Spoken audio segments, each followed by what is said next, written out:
Ready to go when you are. Okay, so are we live? Yeah, Yeah.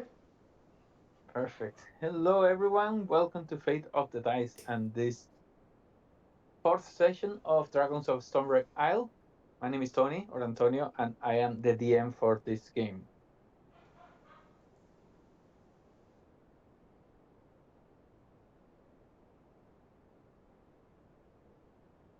Uh, Hi, I'm Nikki. I play Afea, the Drow sorcerer. I have so many characters. Hello,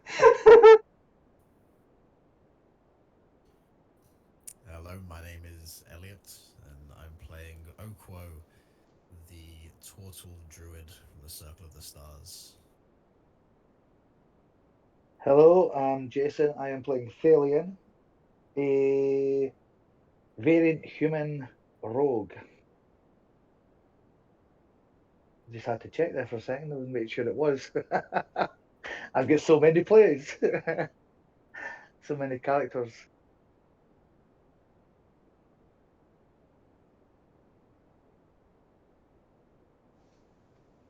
Kuma played Clementine, the tiefling paladin, Oath of the Ancient.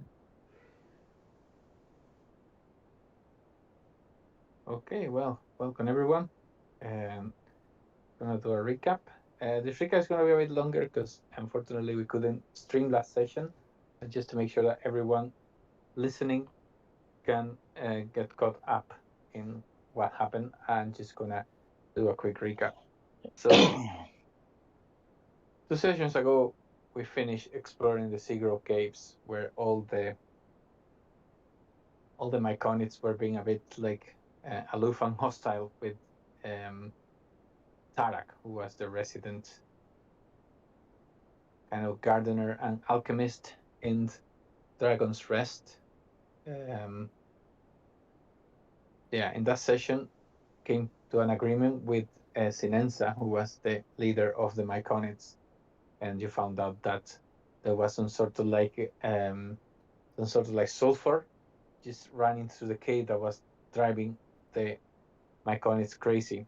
And you located the source. There was a rock blocking the tunnel that where that sulfur would just escape and not get stuck in the cave. And you fought with some fume drakes that were there. You managed to defeat them. After that, you came back to Dragon's Rest and had a conversation with Barnoth, the resident caretaker, and with Elder Runara, who is the leader of the people living in the small village. And yeah, agreed to explore the wreckage of the compass rose because apparently, yeah, there have been a few ships coming or sailing near the island, and all of a sudden they changed course and crashed against the rocks. You went there, explored the ship, found out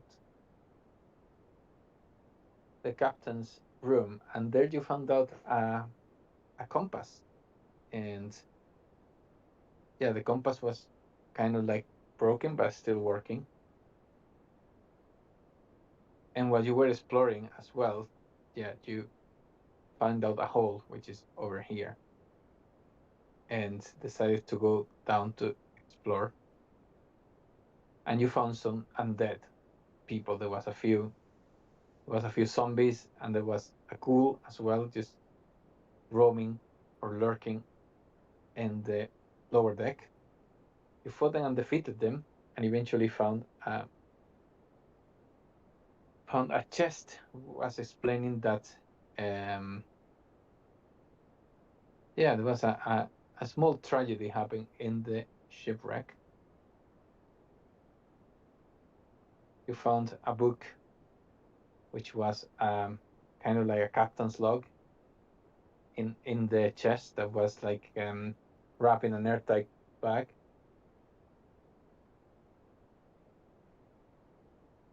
And yeah, it told the story how the compass rose wrecked on a shoal south of Neverwinter, which is like Stormwreck Isle. We found out that a woman called Alitha was gravely injured, and he was carrying a talisman and asking, and as the captain asked what it was like, what it what it was, the talisman, like Alitha told him that it was love. It was she was saying that her husband was waiting at Dragon's Rest, having pledged his service to the dragon there.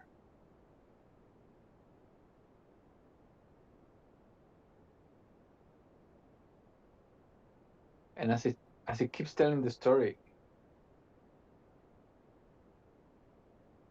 the captain explains how Alitha was sinking her teeth into his neck, and like the rest of the sailors were like changing into a different condition, so turning into undead. And so it ended all in tragedy, basically. And apart from that, you found a couple more pieces of treasure there. And as you came up when you finished, like all of a sudden you realized that there was like the compass was starting to move like crazy, like there was some sort of magnetic energy around, just making it act up. And you realized that there was a couple of harpies in the ship at that point, and you fought them. They tried to charm you, and I think it was Thalian who got charmed for most of the fight. Yeah. Yeah, I think but I think I think I think I got one round. yeah, but you managed to defeat them. And as you finished the last of the harpies, you noticed that the compass started to like the needle of the compass stopped spinning around, um, which tells you that probably they were responsible for what was happening, and somehow they were like messing around or messing up with the navigation systems of the other ships, and that's what made them crash against the rocks in Stormwreck Isle. So that's where we finished the session, and we start now. You're still at the deck, the main deck of the Compass Rose. What would you guys like to do?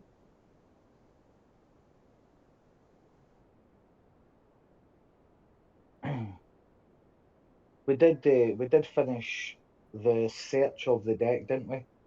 At the end of the last Yes. session. Yeah. Yeah. So there's nothing else of interest on the ship. And no, apart from what you found already. Mm, I think We had a if long you want, rest we as can well go from back memory, to I what you believe. found, because like something in the you found something in the chest. There was a pouch with 55 gold pieces. There was 3 stones in a bag, and there was also a pair of boots.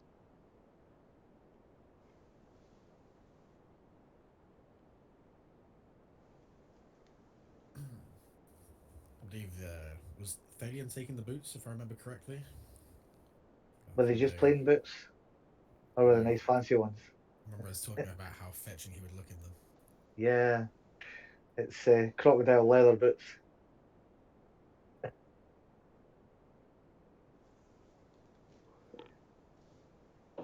So the boots look finely made.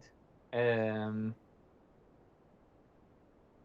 I'm gonna say, Asea, do you want to roll an Arcana check since you are Yeah. the arcane magic user here? Yeah. Okay. I mean, you think you're finely made, so they might be they might be the kind of like quality item that a wizard or a spellcaster will use to enchant an object and give it magical properties, but you cannot put your finger on it. Um, I'm gonna let Oko do one as well, Let's have a look. since As he is trained. yeah. He's Okay. seen a few things this time. That's better. Okay, so yeah, you encourage the Thalion who's keeping them. Yeah. Well, it depends. I mean, I think Thalion was he was looking at them because Okay, that's they fine. were fancy. We'll see what they do, and then maybe we'll go from there. Okay. As a roguelike, nice looking things. These look okay. Oh, okay. So, awkward. You take one of the boots and have a look around, and like you feel a faint aura of magic on them, and you just decide like you like on your knowledge of magic items, you only know like a few, maybe like two at the most, three types of boots in the magical realm. So you start like examining them, and eventually you kind of like bang the sole of the boot into the floor, and you realize that it doesn't make any sound. Okay. So yeah, to you it looks like they're a pair of boots of elvenkind. And Sweet. in terms of game mechanics, is I'm assuming that's a bonus to stealth. So yeah, I'm gonna tell you.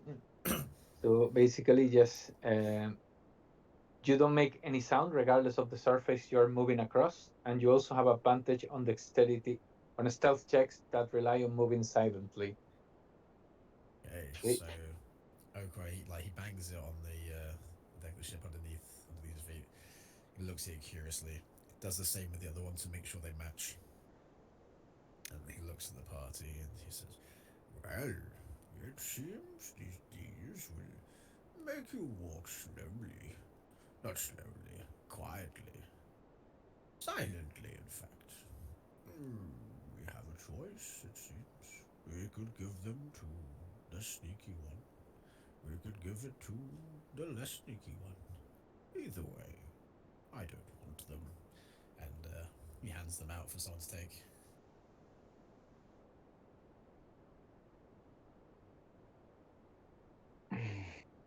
And so I'm, in terms of like outside of character, I'm thinking we can either give them to Thalion because then like he's gonna be super rogue, or we Yeah, give them to like I'm guessing is Clementine wearing like heavy armor? Although I guess it won't silence the armor, will it? So I don't know if that's gonna.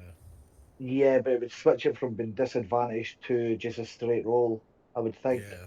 So it's whether if we want to Not, balance out the party or go for have not, someone that is not silent. been a player that wants to break the game. Um, I would rather they went to the paladin having the heavy armor, but as Thalion would he likes nice shiny things,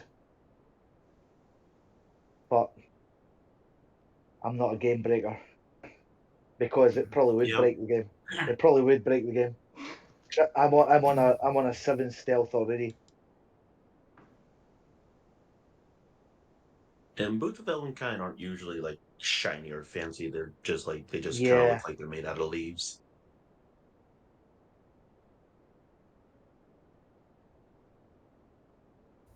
yeah. I think the man with the heavy armor should be a little bit more silent. You have them, Clementine. Yeah, she'll happily take them if everyone's saying that.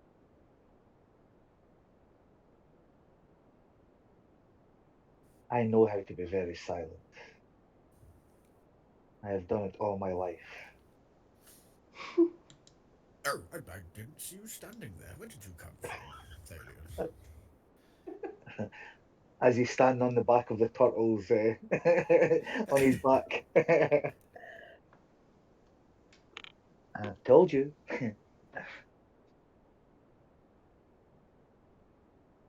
Do they Okay, so fit you? you also have. Sorry, you Do go they ahead. fit you? Sorry. Do they fit you, Clementine? um, they seem pretty okay.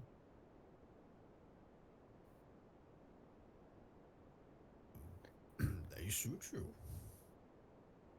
Yes, Mm, you have them, my friend. I guess they just don't really seem to go with armor that well. But mm, she's just kind of like stomping the ground a bit, but they do make things silent. That they do. There is an old adage that Aristotle used, which is function over fashion. Why I have so many pockets. More room for the good berries. Very good berries. We rested, didn't we? I believe. That's why we're Yes. in the room with the beds. Yeah. Yes. Yeah, you took a short rest because I remember like when Scott's character was here because he's a warlock, he gets his slots back on a short rest. Um, so guys, you also have a bag that I'm pretty sure you haven't checked yet. Um, inside you find three stones. They look like gemstones. They got an opaque light blue green color. Um, so if anyone fancies, you can roll a nature check to see if you can kind of like find out what they are. Well, 10. Okay. that would Mm-hmm. be Oko's bag. Oh, it's still intelligence, isn't it? It's not wisdom. Oh well.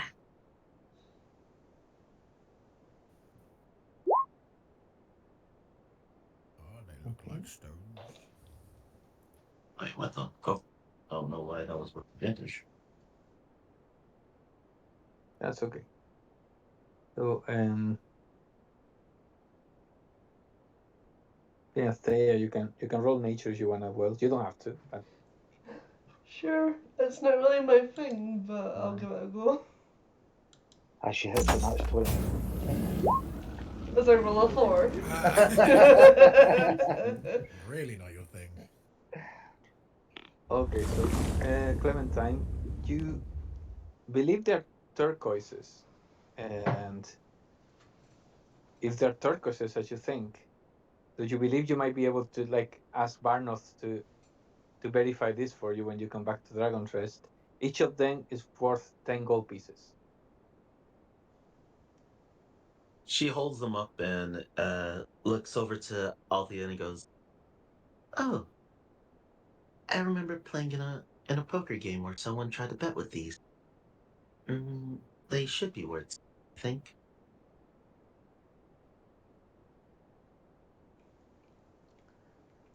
um, Playing off my role, Althea's just kind of daydreaming, and she goes, turns to Clementine, and she's like, "What? Did you say something?" Oh, just reminiscing on a game. I don't remember if I lost one though. Maybe they are yours. The ones that you lost, possibly. I said someone else betted with these. I didn't bet with them. Ah, someone else.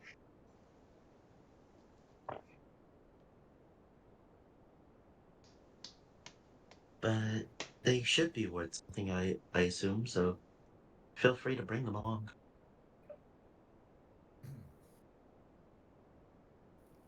Do you think we should head back? Uh, Clementine goes ahead and just walks outside. What time of day does it look like? I would say like say late afternoon, early evening.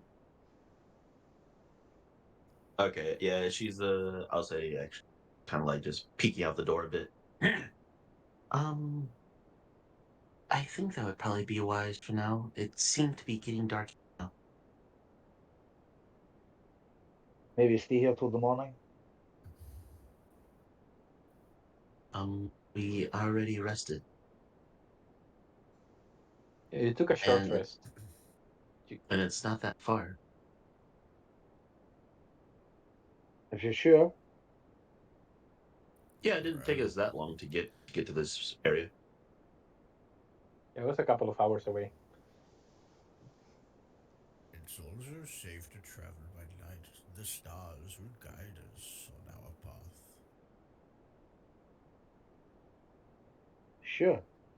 Let's go. I would never get lost if the stars are above. Aren't the stars always above? Uh, She says questioningly. the stars are always above your great white Clementine. Alas, sometimes they are masked by clouds. Yeah, that still confuses her. She's right there just going, but the stars are still above. I liked the way you think. And yes, perhaps the words I used were incorrect. Allow me to rephrase. So long as the stars are visible, I will never get lost at night time. I appreciate you for correcting my transgressions. Let's be off, shall we? She's just tilting her head as they're walking, just still confused. I love that. Asha silently walks away. Yeah, yeah, because she's just like, yeah, out of game. The me as a player would drag it on, being like, but what about during the day? Are you lost during the day then? Oh, Sometimes. that would have been funny. But yeah, I believe we're all gonna just collect this stuff and then head back. Head back and tell our story. Yes. Okay, so you get off the ship and start making your way to back to Dragon's Rest. Um, and I have can I have Awkward to roll a d20, please? Yes, indeed.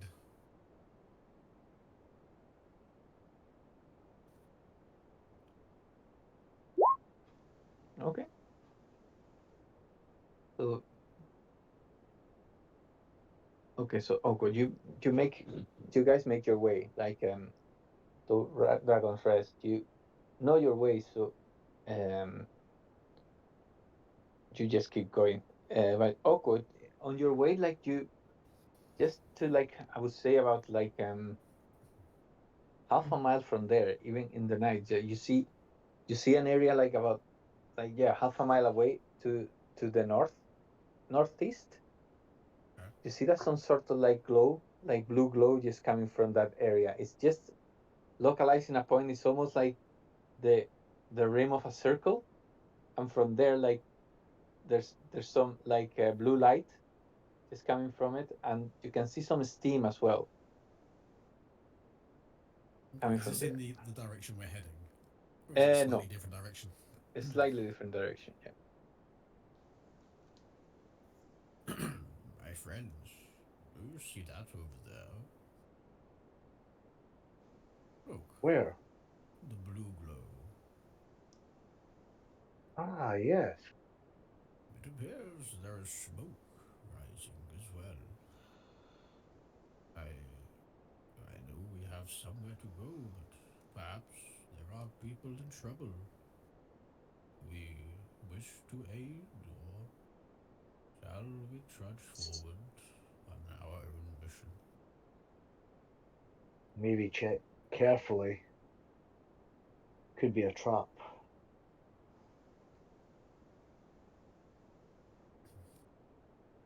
Ah, yes, that is a possibility indeed. Clementine, Thea, what do you make of this? Hmm. Well, they could also be travelers, be lost.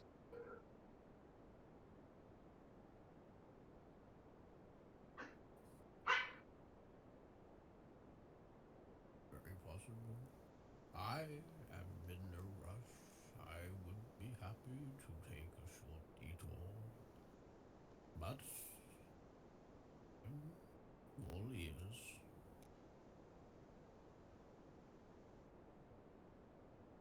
I'm all for checking out. Let's give it a try and have a look. Maybe put in a bit of caution in, see if it is a trap. I don't know who would want to trap us, but it could still be a trap. Yes, wise indeed. Perhaps we could find some high ground nearby, see if we can gain a vantage point, look down to the area below, see what we can see. But that would take some time for us to get up there, then come back down. Oh, Clementine, I don't mean to climb a mountain, just a hill nearby, if there is one.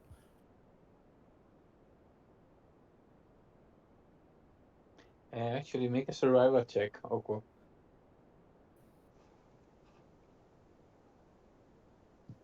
Okay. So Nice.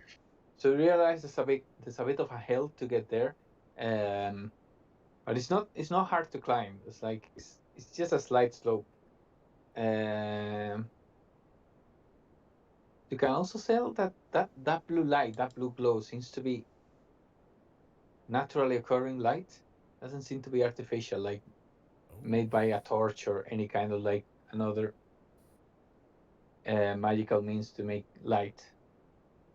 interesting. So, like, like, would I have any idea what could create this light? I mean, blue light is Uh, you're not sure. photoelectric. It could be like algae, that like Okay. glow at night or some kind of similar thing. Yeah. Do you think this could be a possibility of some magic of some sort? Oh, Or, no, no, or do you no. think it's naturally occurring? No, this is definitely a natural occurring light. Look, you can tell by the shimmer. Perhaps it is from some flora of some sort. But that does not explain the smoke. Now, Hmm. very curious indeed.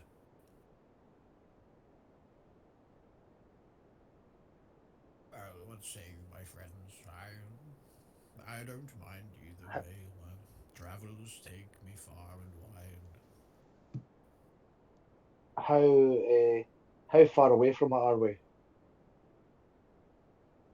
About half a mile. Could we could we traipse a little bit up the road and then I will scout ahead stealthily to see, possibly? Yeah, you can. Very wise idea. Um, I will roll a stealth check. Yeah, for it. 18. Yeah, that's fine.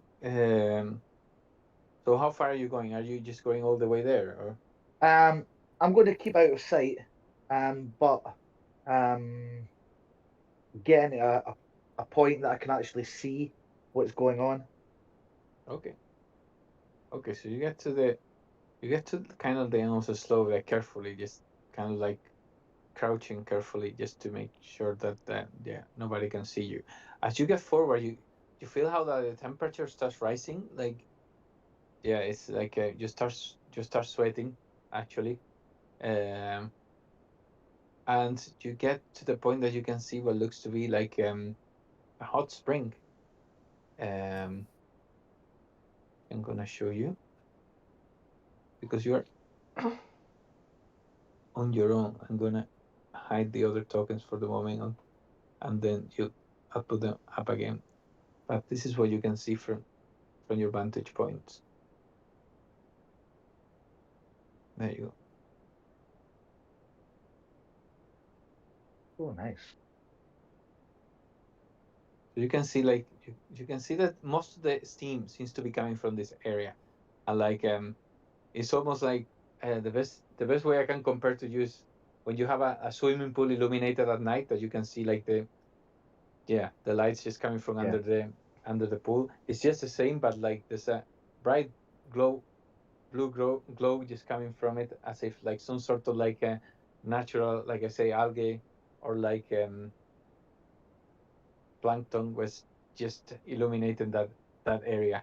The the steam like kind of like spreads to this area here, and also, but like it's mostly coming from here, like to the east of those springs. Like there doesn't seem to be anything coming. So from this area, it seems to be that the water is normal. Can I see anyone or anything in that sort of area? Make a perception check.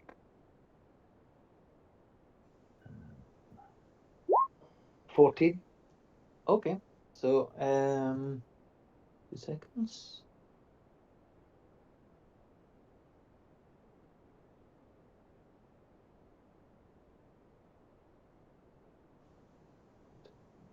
Before you say anything, is that a pass or a fail?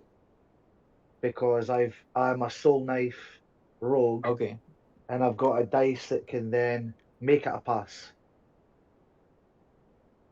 I'm gonna let you know in a second.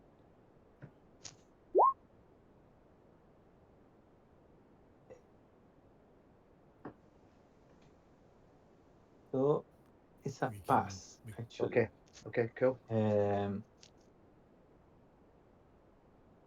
You Just to can. let you know, Antonio, we saw that roll. I don't know if you meant to have them hidden or not. No, that's okay. Um, yeah, they're like they're almost like they're really really hard to spot because like, but because you confronted these creatures before, you can see that there's some of the drakes that you fought in the caves are like kind of like camouflaging or trying to camouflage like inside the steam because like yeah they're very similar, so it's easier for them to like kind of like blend into the steam. But you can see there's 4 of them. There's one here, one here, one here, and one here. What do they seem to be doing?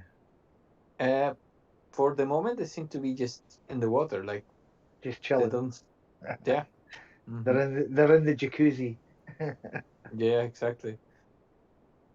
Okay. Anything else that I could possibly see? No. No, nothing. Okay, look. So I would stealthily again head back to the team Okay. and relay the information that I have just seen. Yeah. Do you want a stealth check to make sure I can get out of there stealthily? Yeah, go for it. Uh, 26, yeah. Yeah, yeah, no I, problem at all. I just floated right out of there. Yeah, Along with the steam. go put you back Guys, in there seems to be what looks like a large pool of water that is surrounded by rocks, and there's 4 of those drake things that we had a little battle with um, previously. They're not doing much. They're just sitting in the pool. Lots of steam, possibly a cave entrance as well. Do we Where it know leads if to, I they're cannot see. sorry, but do we know if they're like like these creatures know before them before? But do we know if they are typically aligned in any particular way? Like if they are a scourge on the area, or if it's just something that we happen to run into? Like bears aren't evil by nature, but if you run into one, you're probably going to fight it, right? um yeah, make a nature check if you want.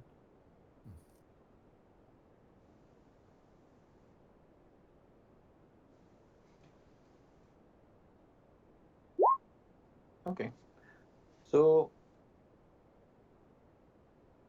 I mean you have confronted them in in the Sigro caves downstairs in an area like that was full of sulfur, and now Thalin has spotted them in a kind of area of like hot water. So um yeah, you have a pretty strong case to believe that they're typical of the area. Yeah.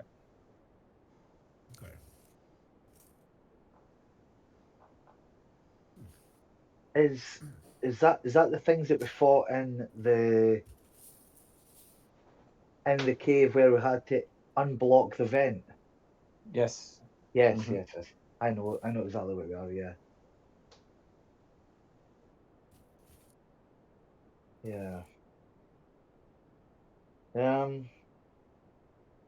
What do you think we should do, guys? Should we leave them be, or shall we go and explore?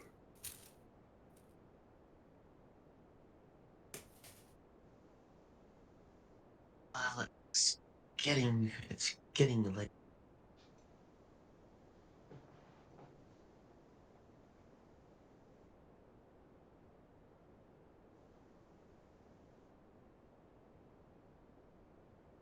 Do you have more to say there, Clementine? You kind of cut off a little bit. Oh, I thought it was Just just in me that there. sentence. no, she says it's getting late. Okay. It was just kind of cut you off halfway through the word Yeah. late, and I wasn't sure if there was more to say afterwards. Okay. Possibly head back to the base and then head here later on tomorrow. That seems like a wise decision. Hmm. Yes, I'm Okay. sure they'll be here tomorrow. They seem well. The cave certainly will still be here, won't it? Yeah, I'm definitely intrigued by that. Okay. So you decide to make your way back to Dragon's Rest, and you eventually get back there. Um,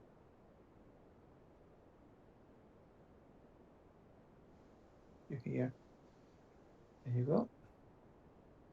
Back in Dragon's Rest.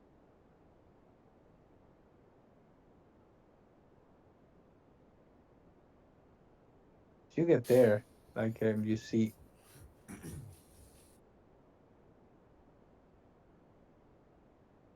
Tarak just coming. He's just he's just here, kind of like tending to some like vegetable patches, just next to the water. And as he see you coming, it's like, my friends, you're back. Ah, I was waiting for you. Come with me. And he starts like he's not running, but he's like walking quite fast. Uh, he's just heading this way. Yeah, I'd follow, Yeah. Hmm. follow behind. Yep. So yeah, it takes you back to the library actually,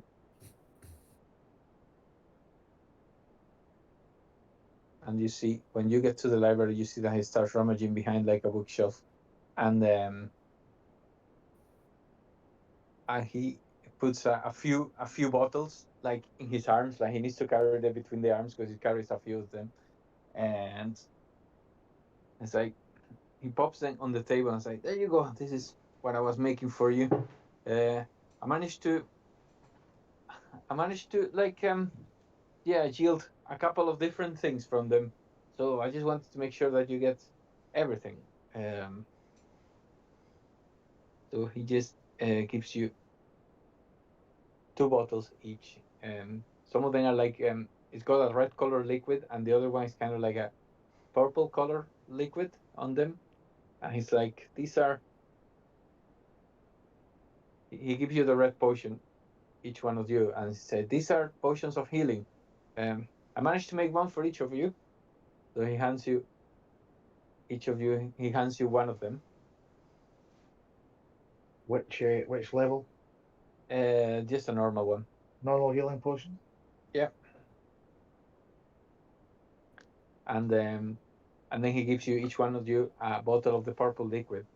It's like this was a bit harder to make. Like it took me like most of the day to separate the different spores of each of that big mushroom that you gave me, but I managed to make you a one for each of you. It's they're elixirs of health, Yeah. and he hands you each of you one of them.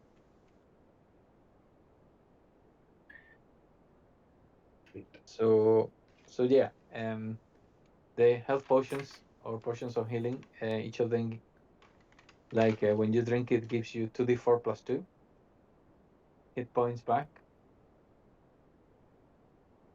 And the elixirs of health, an elixir of health cures any disease afflicting you, and it removes the blinded, deafened, paralyzed, and poison conditions. Nice. Why, thank you. They'll come in handy. I Sure they assume. will. Most island. Uh, yeah, it took the whole mushroom to make all of them, but I'm glad to say I managed to find two different ways to use the spores on it. Um, so how was your trip? Actually, I better leave you with Barnes because I think she's the one you should be talking to. Um, don't forget to come for dinner. Like it'll be in a couple of hours. And he just goes to the kitchen. A good guy. I'm looking forward to that meal. Why did he warm himself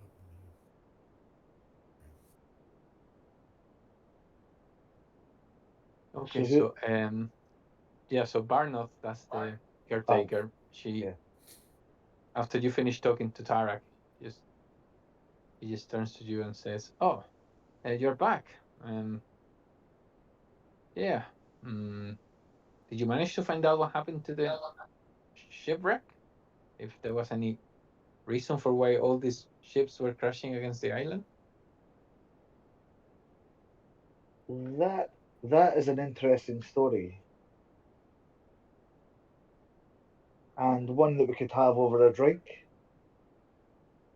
I'm sure. Absolutely. Do you want to discuss it in the kitchen then? Got some ale and some wine. It's mushroom wine, but that's what we got here. This island is not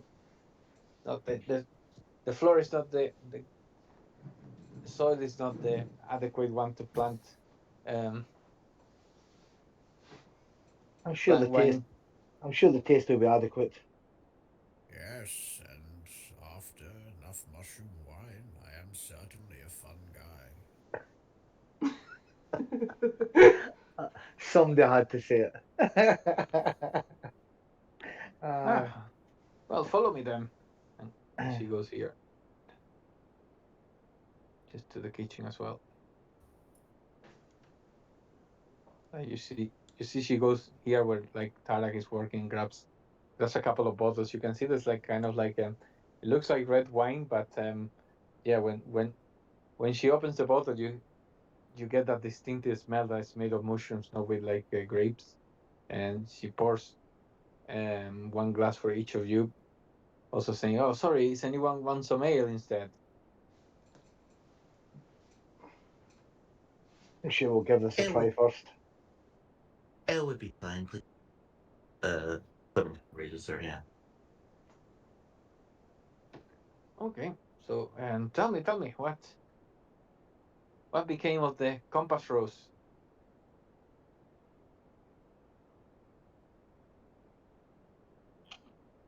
That that shipwreck that you sent us to, it certainly was a wreck. When we arrived, bumped into a few kind of unsavoury types. We soon sorted them out. We found a compass which was inside of a desk. It was going rather mad, turning and turning and turning. We explored a little bit more, and then suddenly we were attacked by some harpies.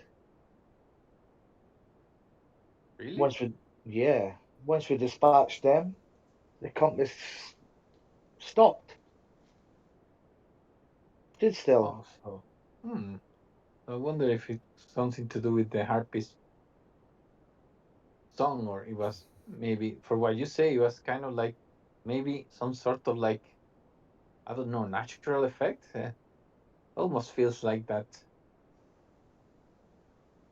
I don't know. It almost feels like the harpy swallowed some sort of giant magnet or something.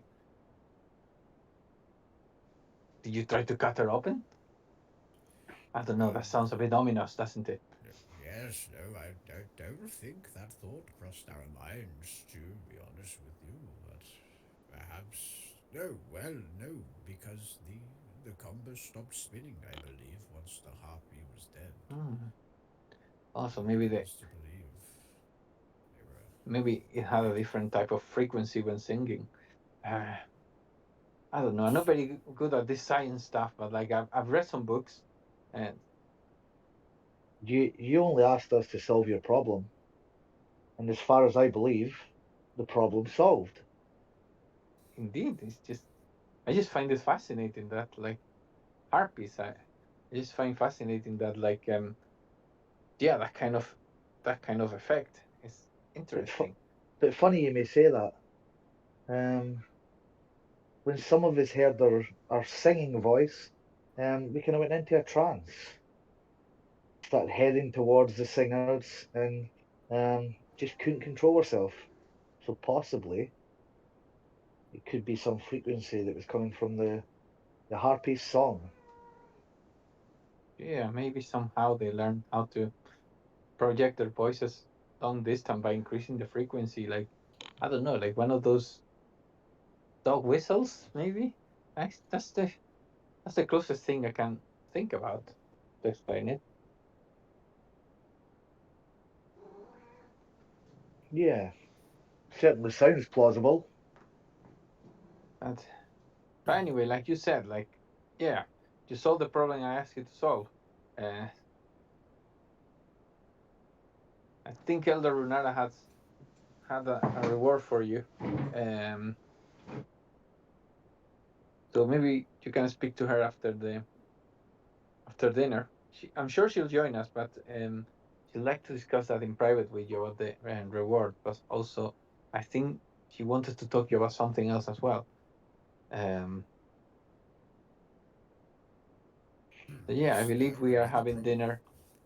I I believe Oh, we're sorry. having dinner near the um, near the sea today because all the couples are joining, and yeah, since you're the guest, we just thought we could have it like outside today.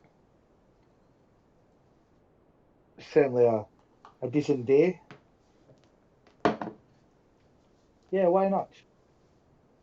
I'd say it'd be nice to have a meal under the stars, but I fear Clementine would question if being inside is still under the stars also. Well, can you see the stars? That is the real question now, isn't I see we are making it? progress, one step at a time. Well, I already knew the stars were above me the whole time, though. Well, if you believe that. No, no, no, actually, no. I was going to say that if you believe the earth is round, then the stars are also below you. Alas, perhaps above and below is only the direction between the earth and the heavens above. Therefore, is You the other really like side. hearing yourself talk, don't you? I'm just musing things. I'm sorry. I will stop.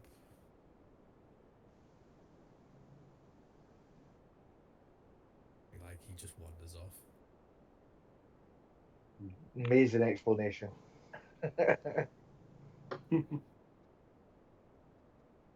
Where do you suggest we have our meal? Have you got somewhere in mind? Like, oh well, um,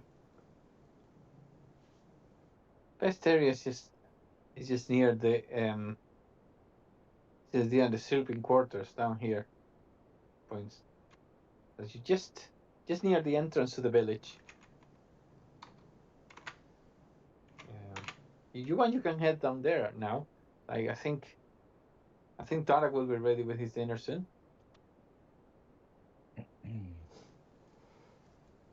Failing kind of makes his way down.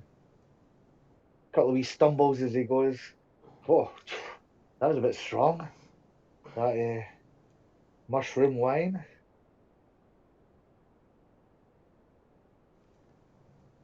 Yep, we'll follow behind. Okay. And while he's saying that, he realizes that no one else is following him. He's on his own. Oh, oh well. Maybe a little more drunk than I thought. Okay. So as you head down, you see all the cobbles start like coming down as well. Some of them you hear like yeah, some of them speak draconic to each other, but like you see a couple of them like you hear a couple of them speaking common, and yeah, you hear them that they're looking forward to like they're looking forward to dinner because like apparently like Tarak is the best cook in the island. Um, yeah, you hear them saying that they take they take turns to cook, but that everyone is always looking forward to Tarak's turn because he makes the best food in the island. And yeah, I mean, it looks like there's not much space here, but it's like yeah, this area is spacious enough that you can actually sit down in a circle, and after a bit, like Tarak comes, like she's putting the. It's not like it's not a wheelbarrow, but it's kind of like a trolley, like wooden trolley, and it brings the food. Like there's a massive pot on top of it that is like you can see like plumes of smoke coming from it or of like steam, and he serves what seems to be like lamb stew with some baby potatoes and some gravy, and yeah, he gives each one of you a bowl, and then sits down um to have food. Um, the stew is very nice. Like yeah, the meat is really tender. Like it almost like melts when you like try to cut it, and it melts in your mouth when you eat it. Um, so yeah, it's really good. Yeah, for the first time in a while, you had like a proper meal. Like after a few days, mostly on the road or just exploring the island. So you um feel really like you feel stuffed, but you also feel like that nice feeling of having like a proper meal instead of like the food you have when you're on the road. Nice.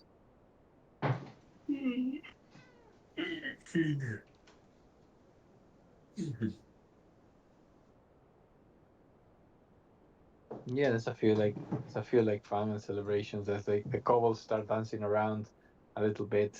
Like some of them actually like come to you and try to make you join the dance. If anyone fancies. I think I would happily join in. Yeah, Okay. Thalians have a dance as well. Okay, so guys, make a performance check. It doesn't really happen very often, just for performance. A 12. Oh, that is. I think that's Okay. very fitting. He would absolutely be terrible, but he'd be like, he's keen to experience other cultures and stuff. So he's just trying. He's just trying his best. So yeah. Tallinn, you kind of like managed to follow some of the steps. Like not perfect, but yeah. You kind of like managed to like yeah, make it look like you know what you're doing. Um Like every other rogue.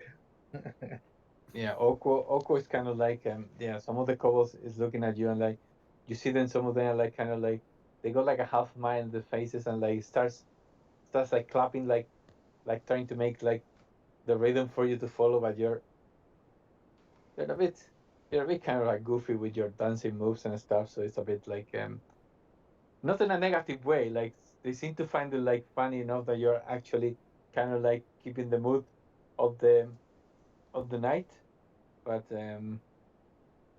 yeah, it's not great, not great.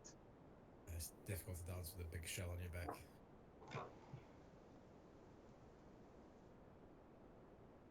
Yeah, so the party continues until about, like, we say 11:30 in the evening, and you see that the couples at that point starts like just leaving into the sleeping quarters. Um,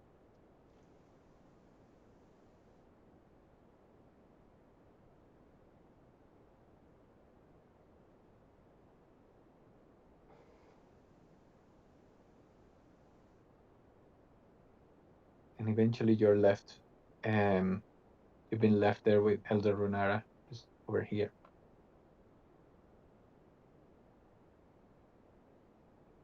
And at that point, she comes to you and says, "Oh, I just wanted to wait until we were alone to thank you for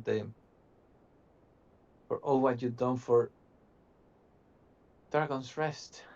Would you be so kind to come to the Temple of Bahamut with me? I got some things to give you, and something to discuss with you as well." And she points up here to the top of the hill where the temple is. Yeah, sure.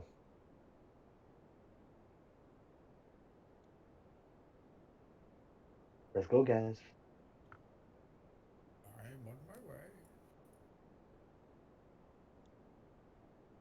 Okay, so when you get there, you see that Elder Runara, she's got a box just at her feet. She's like, yeah, I had a chance to speak to Barnoth about what you did in the Compass Rose, and I'm really grateful, not only because you rid us from that evil, but because, like, now we know that no other ships will be crashing against the island anymore. So in payment for that, I got some rewards for you. And she opens the box and starts handing you items. Sorry, what was that? Did you say anything? Mm, Not for me. Okay. mm. Must have been the echo or something. So yeah. So the first thing she grabs is what looks like a staff.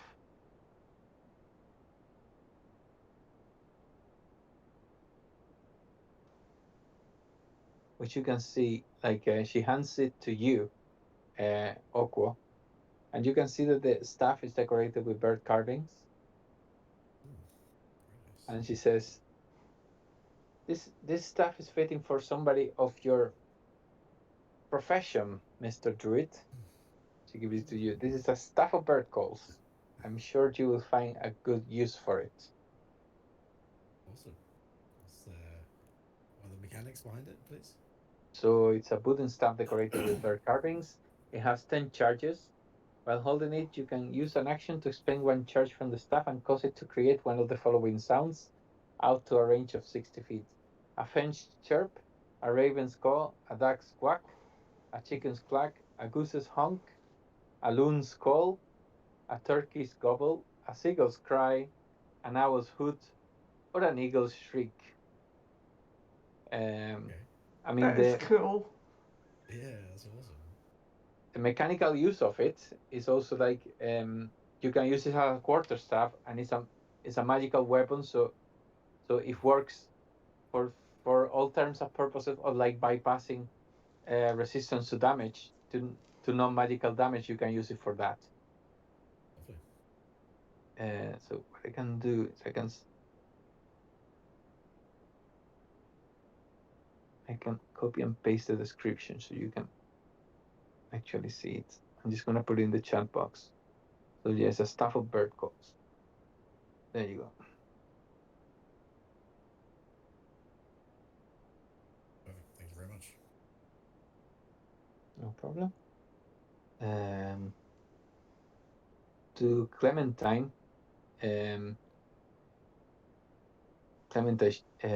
Relder Renal hands you an amulet. It's like, this amulet will help you place the odds on your favor. And she explains to you it's a clockwork amulet. also gonna explain to you what it is. The Clockwork Amulet. This copper amulet contains tiny interlocking gears and is powered by magic from Mechanus, a plane of clockwork predictability. A creature that puts an ear to the amulet can hear faint ticking and whirring noises coming from within. When you make an attack roll while wearing the amulet, you can forego rolling the d20 to get a 10 on the die. Once used, this property can be used again until the next dawn.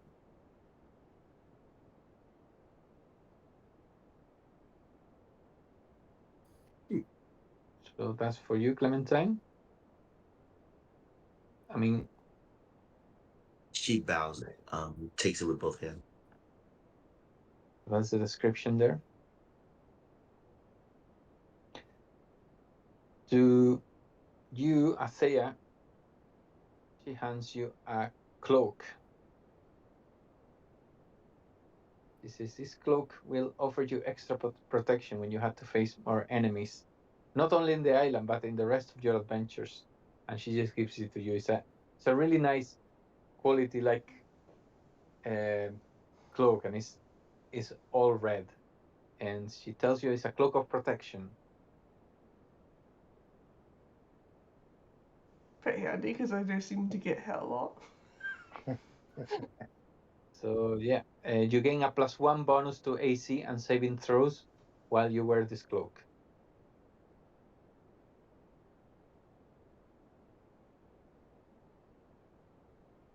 And finally,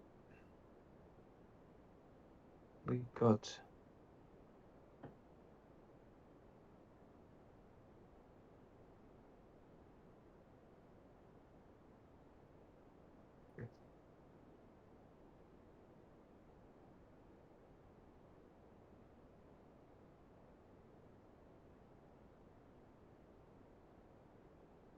okay. So this one, for yourself, Sally. I need to just give me a second. I need to find something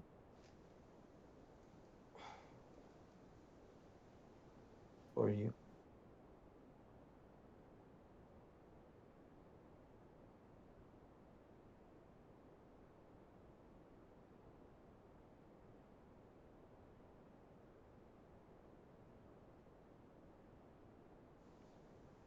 Sorry, I'm kind of improvising here, so that's why it's taking me a bit to find something for you.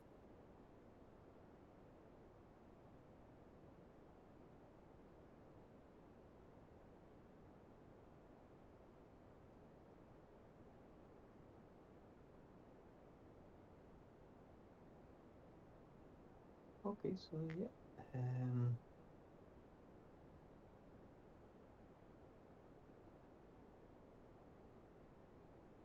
Okay, so he hands you a pair of goggles. Goggles. Actually, yeah.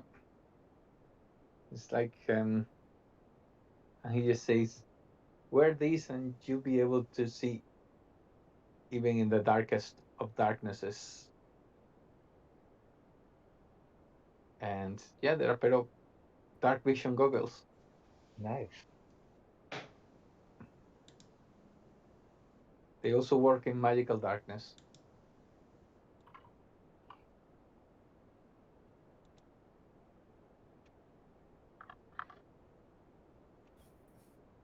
How? What distance? Up to 60 feet. Nice.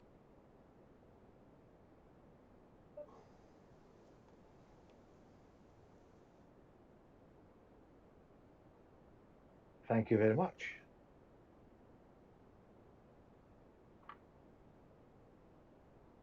And at this point, Elder Runara says to you, "I have something to show you."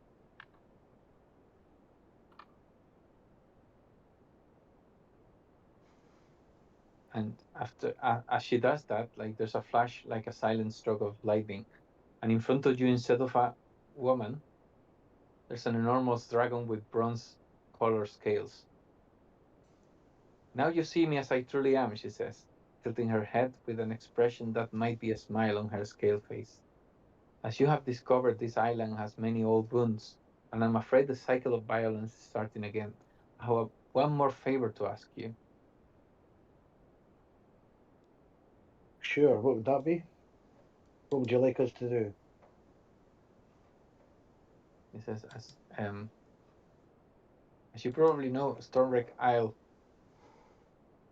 was created by the fire and rage of a dragon, a red dragon called Sharoth, who was tormenting the Sword Coast many years ago until three metallic dragons allied, made an alliance to defeat it and managed to push Sharoth under the sea. They thought that this would end him, but somehow his rage and fire gave rise to Stormwreck Isle. Sharoth hasn't been seen before since then.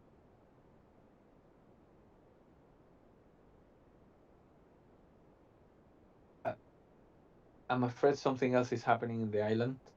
You see a young apprentice of mine, bronze whirling, Nom Edron. He came to the island a few months ago and pledged himself to me as my apprentice. And unfortunately, 5 days before you arrived, we had an argument, and Aldron stormed away from the island. I got a feeling that he went to the ancient observatory on the southeast side of the island, which is another dragon's final resting place. And I won't be. I'll be honest with you, I suspect some evil has arisen there. Because my presence could reopen all wounds, I dare not going there. So I was wondering if you would be able to check that observatory for me and see what's going on there.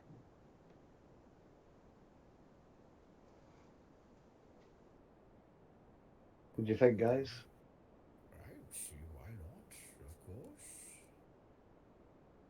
I would be happy to help. I think we should help her. Yeah, what harm's it going to do? It's only a dragon.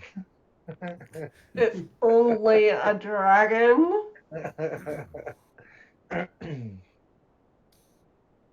Oh, will you help then?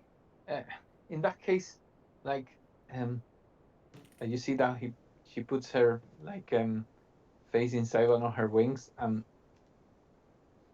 when the head comes out, she's holding what looks like a key in her mouth, which is hanging from a chain. And she puts the head down, and you can see that the key is kind of like 3 inch long and 1 inch wide.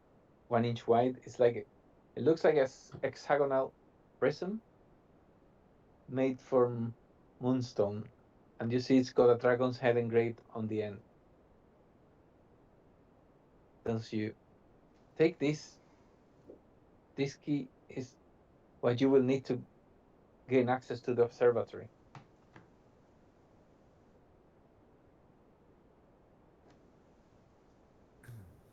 But you don't have to go tonight. You should rest. You had a couple of very long days, and I think you would want to be 100% rested before you explore the observatory. Yeah, I think that sounds like a plan. You're right. Yes. Absolutely. That would be best, yes. Does someone have a bag that could put this key in to keep it nice and safe? You've got lots of pouches, don't you, Oko? Well, I could put it in one of them, sure. He takes in the. One with a button, preferably, so it doesn't fall out. Secure one, of course. There's one. Here we go. And yeah, he's got one on his belt, which is got a nice little buckle on it. He opens it, puts it in, does it nice and tight. Keeps it safe. You do have lots of pockets and pouches by the looks of it. Yes, no, we can go in this one quite safely. Let me move these things out of here. Like pulls like some slime out of his pocket and just puts it into another pouch. Don't worry about that. or something else. Hope it doesn't get lost.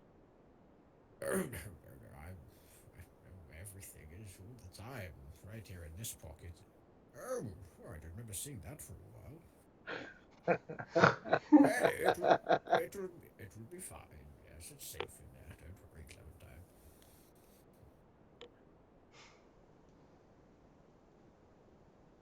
Okay, so guys, what would you like to do? Would you like to retire for the night now, or want to do anything else? I think we probably rest. I'm assuming it's dark, dark. What do you think, guys?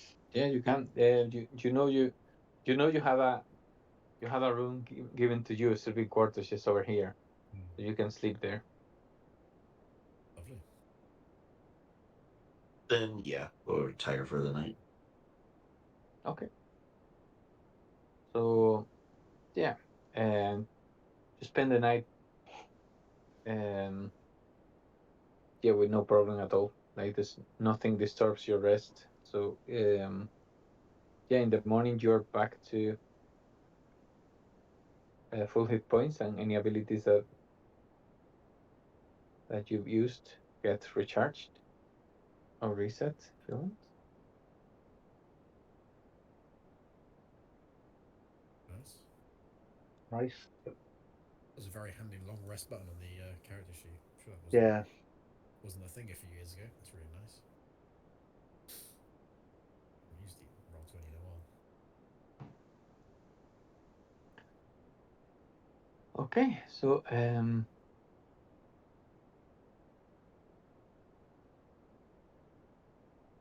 yeah, it's now about like say 9 in the morning. Yeah, what would you like to do next? You got two possible things to do. You can explore the hot springs again if you want, or you can go to the clifftop observatory and check out what Elder Runner was telling you. The observatory seems pretty important. Yeah. Yeah, I can't see us thinking that we'd rather go for a detour and just dip our toe in some warm water before we deal with the issue of the dragon.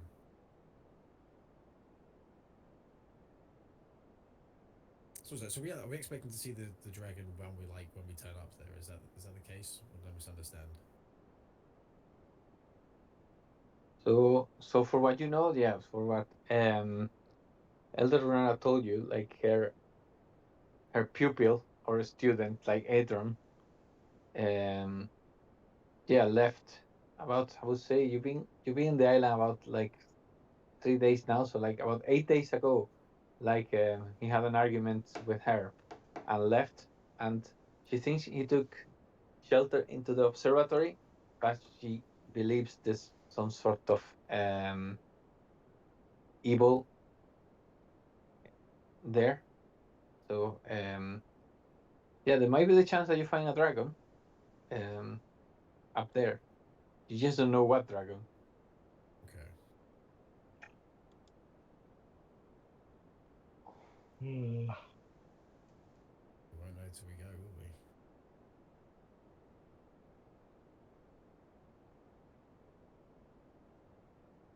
we? Yeah, let's go for it. Why not? Yeah, yeah. Do love to fight dragons. There wouldn't be a dungeon without any dragons. Anything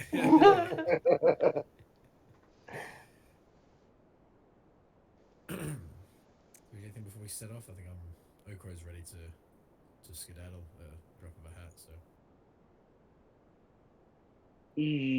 Yeah, I'm ready to rock and roll. Okay. I'll go with the majority. I'm good to go. Okay. Yep. There. So you head southeast. Um,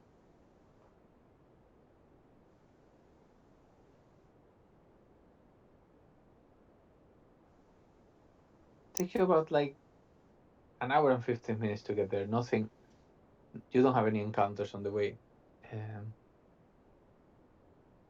so clambering over the rocky ground of Stormwreck Isle, you spot strange, twisted protrusions of glassy crystal jutting from the earth.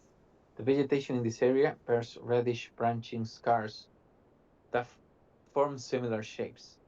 Suddenly, you hear a screeching roar and notice a winged, glittering blue shape swooping overhead.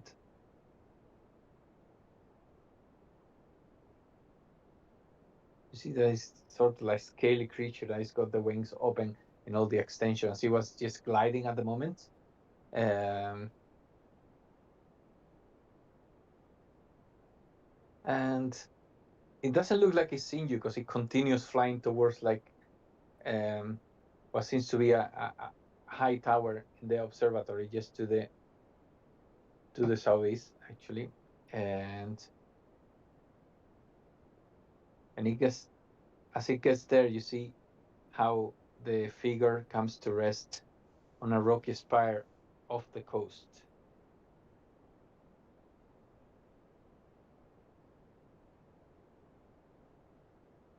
Um, I'm gonna put you there, actually.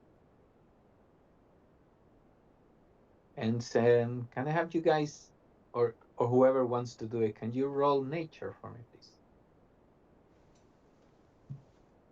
Mm. Okay. There we go. Bit of a waste of that 20 maybe, but He knows everything about nature. Okay, so awkward. You recognize those protrusions,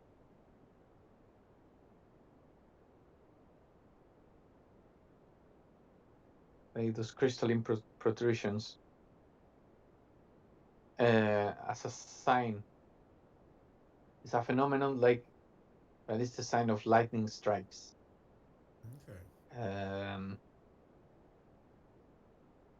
and like because you roll so well, it could be a natural occurrence, but like, um, yeah, it's very strange because like all this crystal, it looks like it would have been that the lightning will have from the sky will have stricken like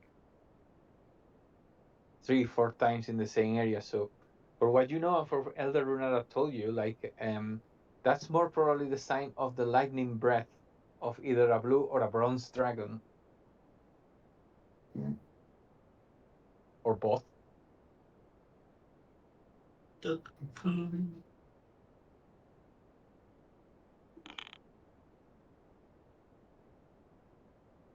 So it was shared with the party. I know that was no thunderstorm. That was most likely the work of a dragon. Seems we have come to the right place.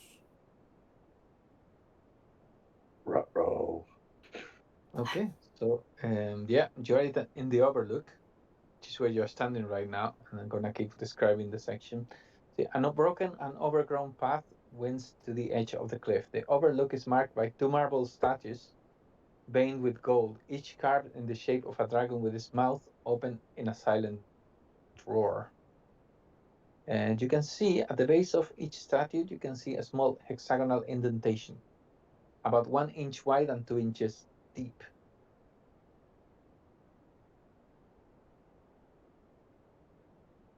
Where was this? Sorry, Mm. in the Which is door. basically here. You see two statues of Oh, shaping in the shape of dragons here and here. And yeah, you see at the Uh, base of each of them, you can see a small hexagonal indentation.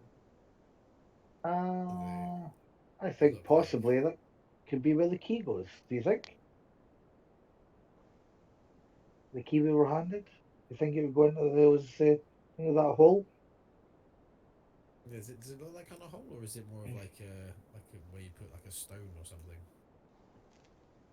It's an indentation, so you could kind of like if you wanted to, you could fit the key in either of the indentations. Mm. She didn't say anything about left or right, did she? And no, Mm. Hmm. Bit in the wrong one, that's for sure. Eeny, meeny, miny, mo.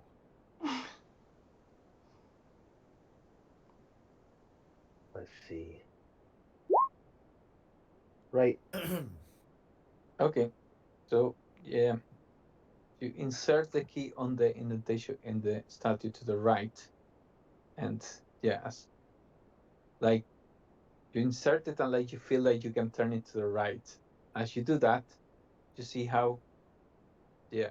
Actually, I'm gonna show you a little bit because it's kind of like the same here. There's two statues with the shapes of dragons is on the other side, and as you finish turning the key, you can see that like there's kind of like a glow coming through this little passage here, and it's almost like a bridge made of light.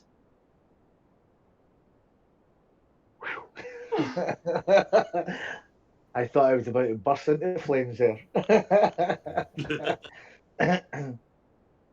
let the fate decide. Roll the d20. Away it goes. So is there now a light bridge? Yeah, it looks like a light bridge. It does. As soon as Thalion turned the key, he will he'll take the first steps. Okay.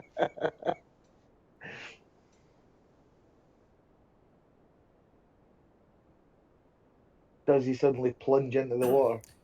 And Maybe we no, should tie a rope around you. it's Oh. it actually feels pretty solid. Ah. Oh, in fact, uh,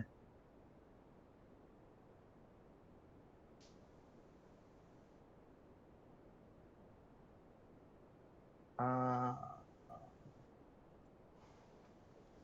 I thought I thought I had ball bearings. Okay. I don't actually know. I thought I did, but I didn't. I don't. I was going to take one and roll along. Is there any stones in the area? Yeah. Hmm. Can I pick one up and kind of like roll it along the light bridge? You can indeed. Would you like Um, Would you like a roll of some sort? no, no, you don't have to. You can Okay. just yeah. So yeah, you throw the stone and it seems to like it clatters just when it falls into the light and it stays there.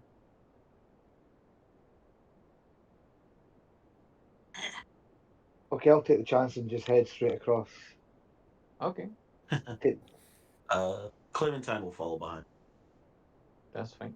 So you head across, and as you are halfway through the bridge, you start hearing noises coming from this area here. Like yeah, it was quiet, but all of a sudden you start hearing like um yeah um voices speaking in Draconic. Does anyone speak yeah, Draconic? I I do. do. I do. Yeah, yeah, they're saying, "Get off! Out out of here! Shoo! Shoo!" And yeah, and you also hear like noises of something buzzing, like the noise of like a fly, but if it was bigger than a fly, because it's quite loud. You can see the buzz, buzz, buzz. And as you get forward, you can see a bit more. You can see from there. You can only see here until you come into the room, but you can see at least one of these creatures here, but you have fought before uh, as a sturge, and you can now see movement and see there's two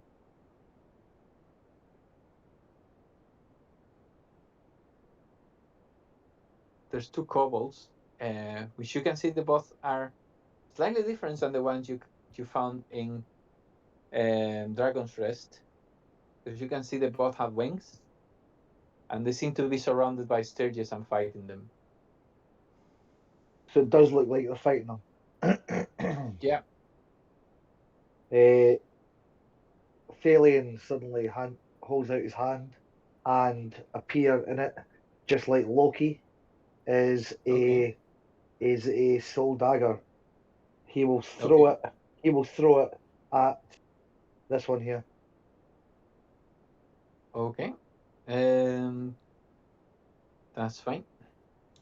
You want to roll for that? Yeah, roll please. 18 Okay. Yeah, that hits. and hits it for 8. And from the other hand appears another one, and Okay. he throws it again, which is just the same as a normal dagger. 19 Okay, that hits as well. and hits for a further 6. Is that the same one? The same one, yeah, the same Okay. So as beastie. you hit it, like the daggers like kind of like dig into the creature's body and Then they just disappear. vanish as they hit, Yeah, yeah. and the creature falls on the floor. And at this point, like the kobolds turn and see you and it's like you help, help. While the Sturgis seems to like turn towards you and start flying towards you. So guys, it's time to roll initiative. Remember to click the token before you roll, so it appears in the turn order. Oh, what a horrible roll. To actually roll the kobolds separately. So I couldn't find the stats. I'm just gonna um,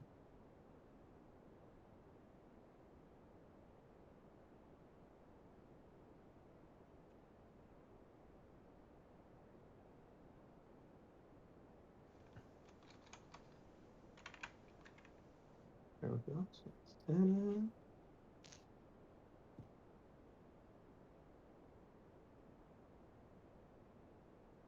so one of them rolls a 5.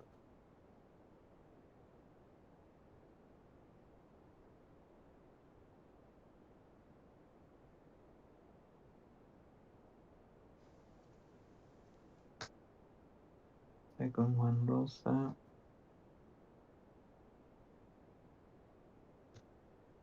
23.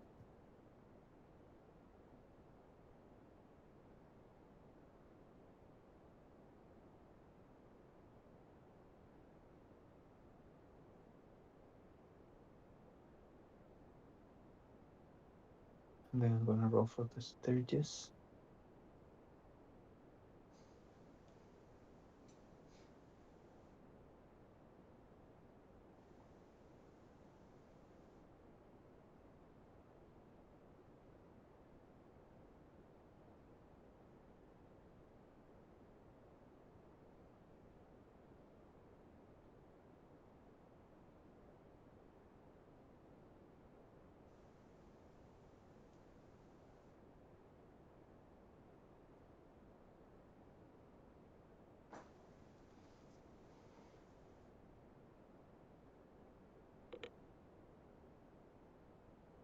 Okay, that's everyone, I think. We're gonna go to the top. Turn, sending order. So we start with first kobold, which is this one here. This one here is, you see that they got daggers in their hands. Like yeah, he gets up a little bit in the air just to be at the same height as the others, and swings his dagger once, trying to hit one of them.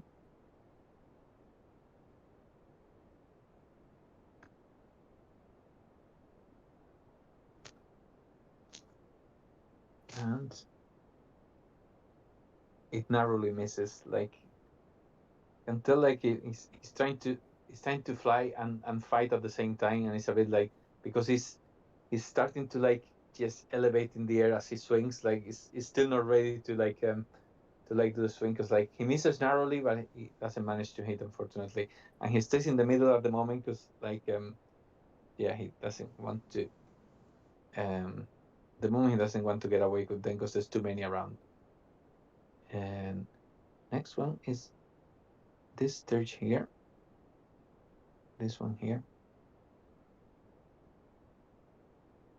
You see that for some reason they have a sudden interest in you than in the kobolds, because they turn towards you and start to fly towards you. So this one goes 5. Just go 5, 10 as he leaves. Like the kobold tries to hit it using his reaction.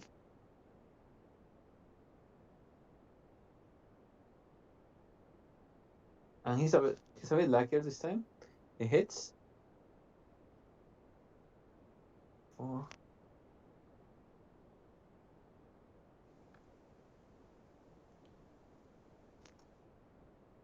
7 points of piercing damage, and yeah, this creature doesn't have even the chance to like get out of the way, because like the kobold the skewers it with the dagger, and like he grabs the creature as it's twitching still, like while it's dying, takes the dagger off the body and throws the body like on the floor with contempt, and looking down on it. It's like and snarling as he celebrates his victory. So that's the first one. Second one is this one here, which is gonna do the same. It starts trying to fly towards you. 5, 10, 15. As it leaves, the other kobold is gonna try to hit as well.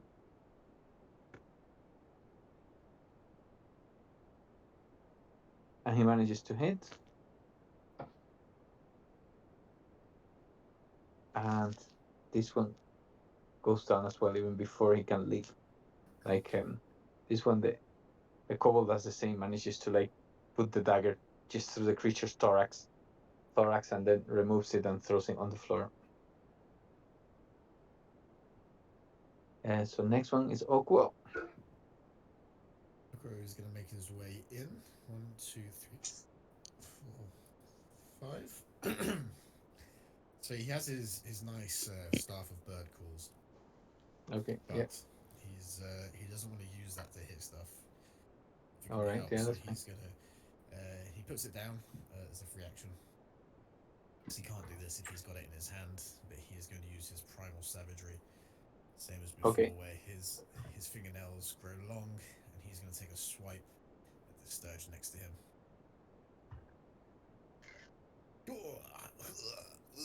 Unfortunately, that misses. The dice taketh away. That is his turn. He won't do anything with his bonus action. Okay, so next one is this one here. This one here sees you entering the room and starts flying towards you. 25, 30. And it's gonna try to hit you.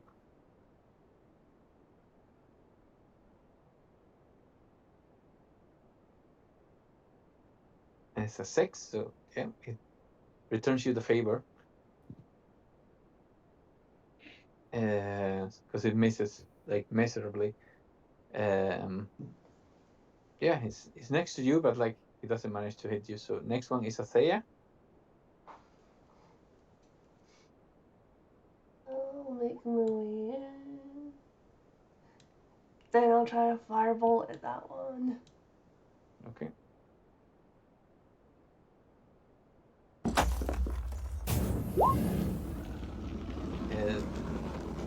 That misses, unfortunately. The creature kind of like manages to move to the side, and your firebolt just hits this contraption in the middle. Yeah, would you like to do anything else? That's me. Okay. So next one is this one here. This one here is got Okwo closer, so it's gonna fly here and gonna try to use the blood drain attack on him.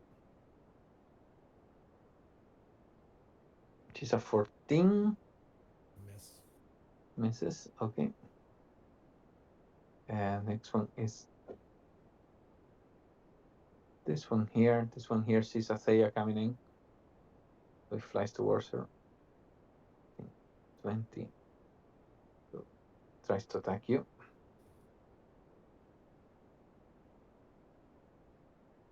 For a 9, so misses. And we've got this one here. This one tries to attack Oku as well. A 17. Also a miss. And finally we got this one here who's gonna go and attack Thay as well. 20, 25. That's here. It's gonna try to attack him. 24. Yeah. So hits you for 6 points of piercing damage and gets attached to you. Oh, bless you. At the moment you got creature holding to you. And that's what will happen from them on, unless you remove it, basically. Okay, so next one is Thalion. Okay, so I see this thing sucking on Athena's neck. As a bonus action, I'm going to take steady aim, Okay. which is one of my class features, which gives me Yeah. advantage on my crossbow attack, which in Yeah. turn gives me my sneak attack because it's an advantage.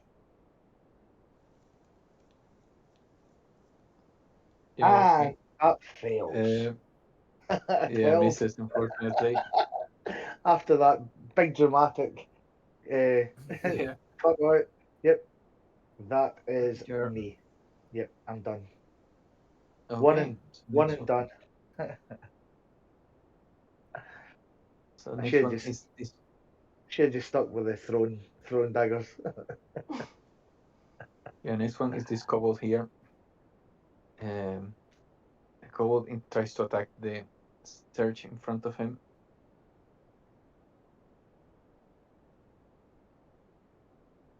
And misses. Again, he's also trying to stand to get to elevate just to be to the same level as the sturgeon flying. They're only a couple of feet above the ground, maybe like 3 feet, but he wants to fight just at the same level. But he kind of gets mixed up as he's concentrating on move the wings, and gets mixed up in combining that movement with the attack, and swings just wide enough to miss. And last but not least, we got Clementine. All right. Clementine's going to go ahead and get close to this one. And yeah, I'm able to strike this one, right? Yes, yeah. Mm-hmm. Okay, yep. Yeah, she has her shield, long sword out, striking with the long sword. Here. Where's it? Oh, yeah, it's done. Oof, nice one. 19 is a hit. Yay. Go Clementine. Oh no. Little damage. 2 damage. Okay. So yeah, you swing your long sword, hit the creature, and you kind of slice parts of part of the right wing, so the creature kind of starts flying in an erratic pattern at this point. And however, it's not enough to drop him. It's still on its wings. I was gonna say on his feet, no, on his wings. Okay, that'll be. Okay, so we move back to the top of the turn, and we start with this kobold here. She moves forward towards Athea, just gliding, and gets here to try to hit this one here.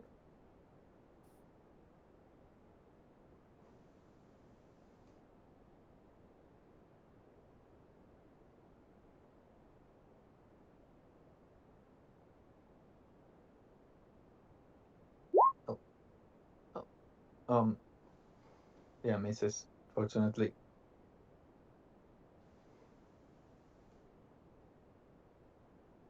But yeah, he's kind of he looks like he's saying, he's coming just to say, "Don't worry, little girl, I'll save you." And like he tries to swing, but like it's kind of like he gets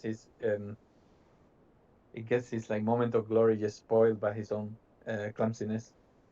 Um, but he stays there like trying to swing again at that point. He doesn't walk away. So that one is dead, so he cannot do anything. That one is dead as well, so he cannot do anything. So next one is Okuo. So again, I think he's just going to swing.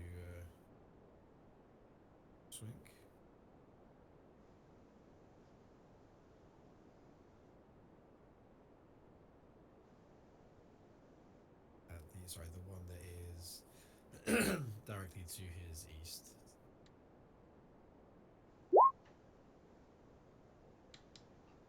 Oh, okay. Yeah. 7 misses as well, unfortunately. Like yeah, the creature in front of you is flying this annoying like fly style pattern that is like, yeah, when you try to swat a fly out of your way and they're flying so fast that you cannot hit it. It's kind of like doing like that, so it's starting to get you a bit pissed off now. Yeah, oh, I don't know. Okro is very patient. I might get Okay. pissed off, but Okro won't. No way. Okay. I'm just thinking, I bet that dragon's shitting itself. Yeah. Oh my god. Where all those rolls? Ah Okay, no. so next one is this one here. This one here tries to hit you again, Okwa. 17 misses. So Athea, it's your turn.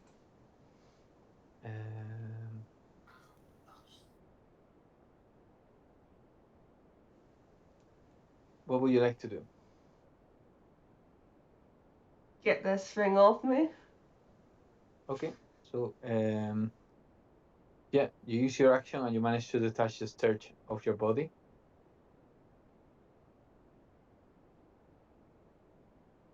So yeah, you just quickly like kind of like put your hand on it and say, "Get off me!" and like manages to like pull it off your side and throw it away, and the creature kind of like manages to keep flying like in front of you, but like at this point you're not a victim of the blood drain anymore. And that'll be me. Okay, so next one is this sturge over here, which is gonna try to attack Okuo again for 13, so it's gonna miss. Then we got the one in front of Athea, which they're not very clever, so this time it's gonna try to attack the kobold instead.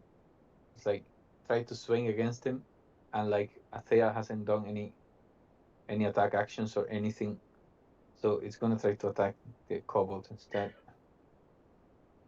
And it hits with a 22. Oof.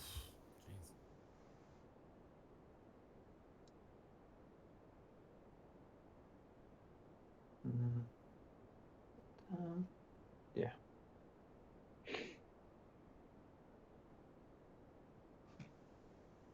Four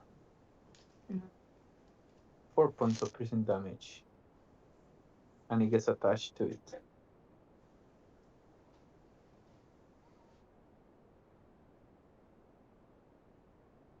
Okay, that's that one. And next one is this one that is going to try to attack Oku again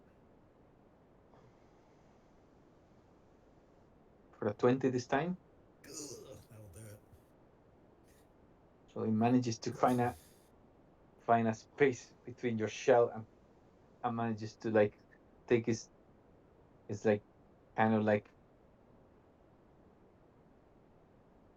needle like beak on you for 7 points of piercing damage, and it gets attached to you.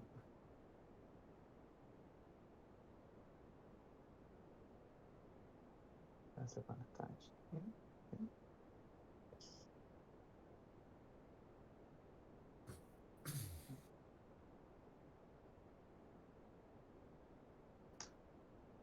And Then we got this one here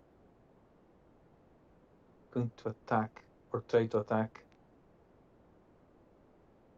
Clementine again because he took damage from you, and Athea didn't do anything, any attacking movements this time. So he's gonna try to attack you.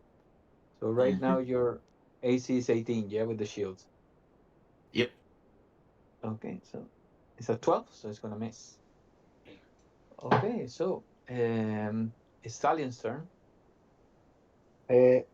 Clementine, are you flying at the moment?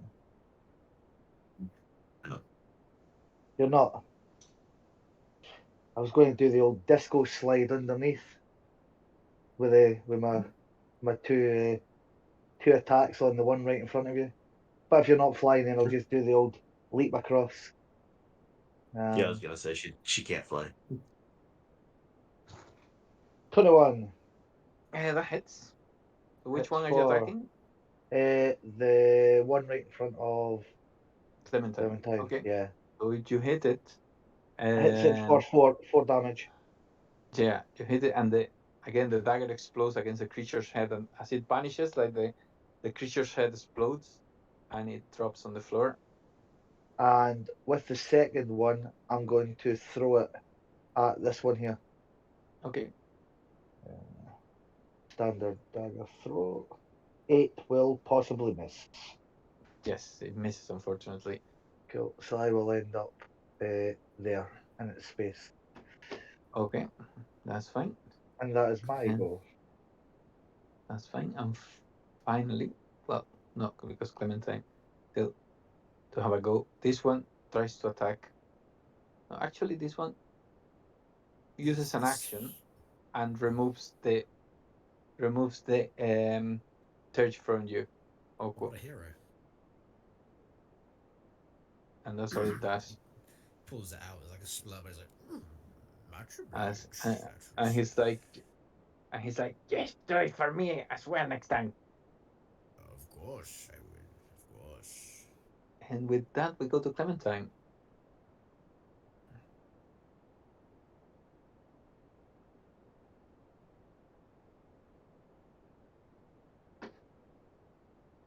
I forgot Clementine's a tiefling, isn't she? It's Bullet that's the fairy. Yeah, Bullet can fly. Yep. Yeah. Got the two mixed up. My apologies. Wow. Yep. Racist. Yep. Clementine's just gonna squeeze past Thing and Althea right there and strike at this one.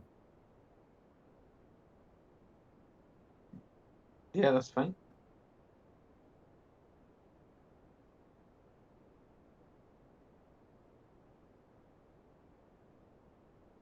Yeah. Okay, so 19 hits. Yeah. 4 points. So you hit the creature like yeah, like yeah, you swing your sword like in a descending motion, in an arc, in a descending motion, and you slice the creature in two. And as that happens, like the creature detaches itself from the kobold and falls on the floor.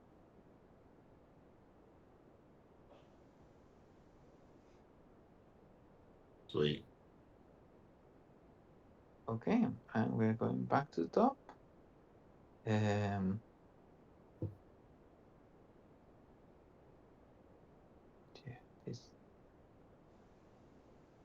this one here. This one here goes to looks at you, Clementine, goes, thanks for saving my bacon there. Now I'm returning the favor, and he tries to swing towards this one.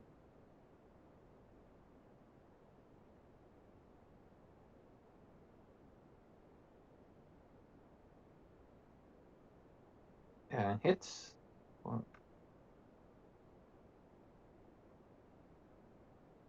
6 points, and yeah, he kills this one. Again, this time he does it in a he goes in an upward motion and kind of stabs the creature just in the neck, and like the head flies to one side, and the rest of the body, once it loses the coordination from the brain and all the signals from the brain, it just falls on the floor like it drops dead. So next one is it's you, Oko. So Okra, as much as he's not, like he doesn't get mad, he doesn't get angry, he does reevaluate. Not massively. He's just going to try and attack the one that's above him instead, in hopes that he'll hit that one. Okay. To hit this time? I just want to show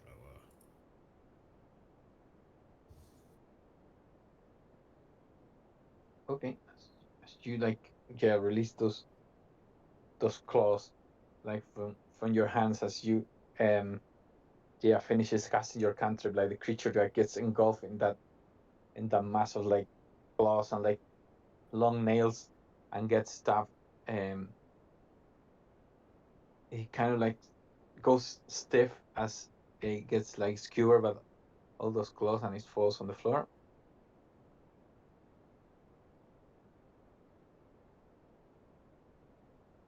Okay, is that you? Mhm. Okay, so this one is dead, so I cannot do anything. So, Athea, you're next. Oh, sorry.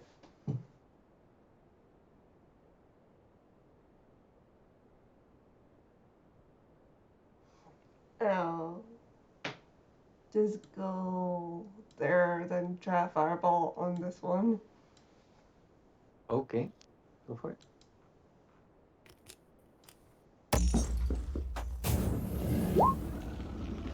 Okay, so fortunately that misses. And that'll be me. Okay. The At this dice point, don't you see like the. me. At this point, you hear the beating of leather wings, Oh no. and Oh, no. Roll. Like zoinks. and 30 feet in the sky. You see shit. flying creature here. It's like you dare defile the house's spark render?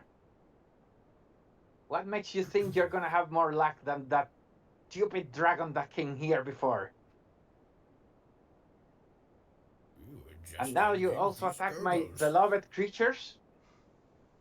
You're gonna pay for this. And he flies 5, 10, 15, 20, 25, 30. So he's 30 feet Uh-oh. above you guys. So I'm gonna put the wings, and he releases a bolt of lightning, which is gonna hit. I don't know who's going to hit. Who is it going to hit?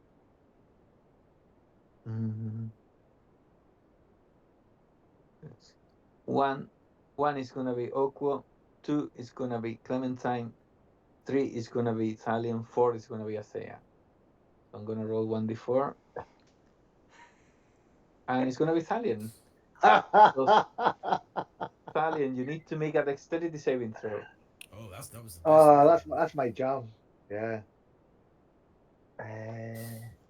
I think I actually get advantage on dex saving throws as well. You do? Yeah. I'll just throw. Let's see. 22. There we Okay, go. yeah, no, that's fine. So you take half of this damage.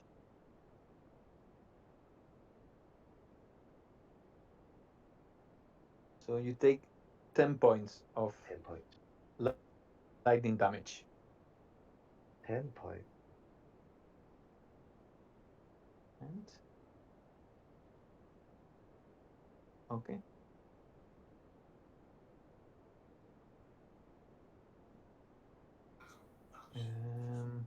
Ouch.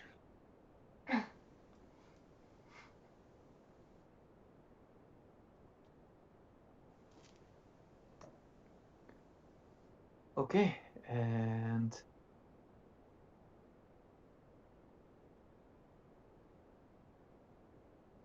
that's the creature for the moment.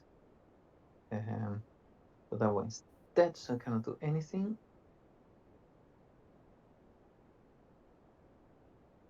that one that's gonna do anything. The only one who can do something is this one here. This one here is going to try to attack Okwo.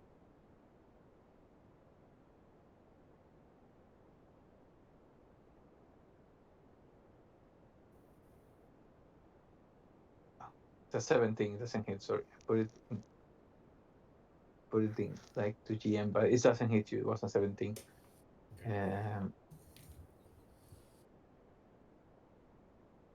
And that's the creature. And this one here, the one that doesn't, is dead as well. So next one is Stallion.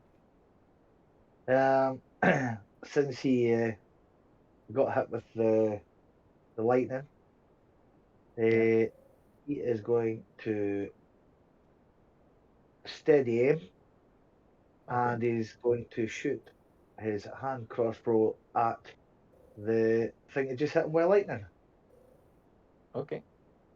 for a 20 20 is going to hit. for a 15 damage. So it doesn't take a sneak attack because it's 30 feet above. Yeah, Oh but no, the hold steady, on. You got advantage. Yeah. Sorry. the Yes. steady aim, the steady aim That's gives fine. me advantage. Yeah. So yeah, So you hit him. You hit him like just under the wing, like in an area where the scales are not so close together, and you can actually see how the arrow just Ding. sinks up to the shaft, like to the end of it, and the creature goes and goes, "You're gonna pay for that." I bet I will. And that's me. Okay, and last, TPK. well, not last, we got the kobold here.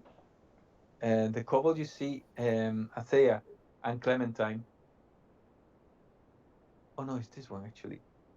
Yeah. You see Okwo, that how he looks at the sky, and like you see how his knees are about to give out, like you see that his legs are just like shaking with fear, and then he looks at you, Okwo, and a Clementine, and he goes, I'm sorry, we don't dare go against him. I And he knew takes a this was step coming. here and tries to attack you, These Clementine. motherfuckers.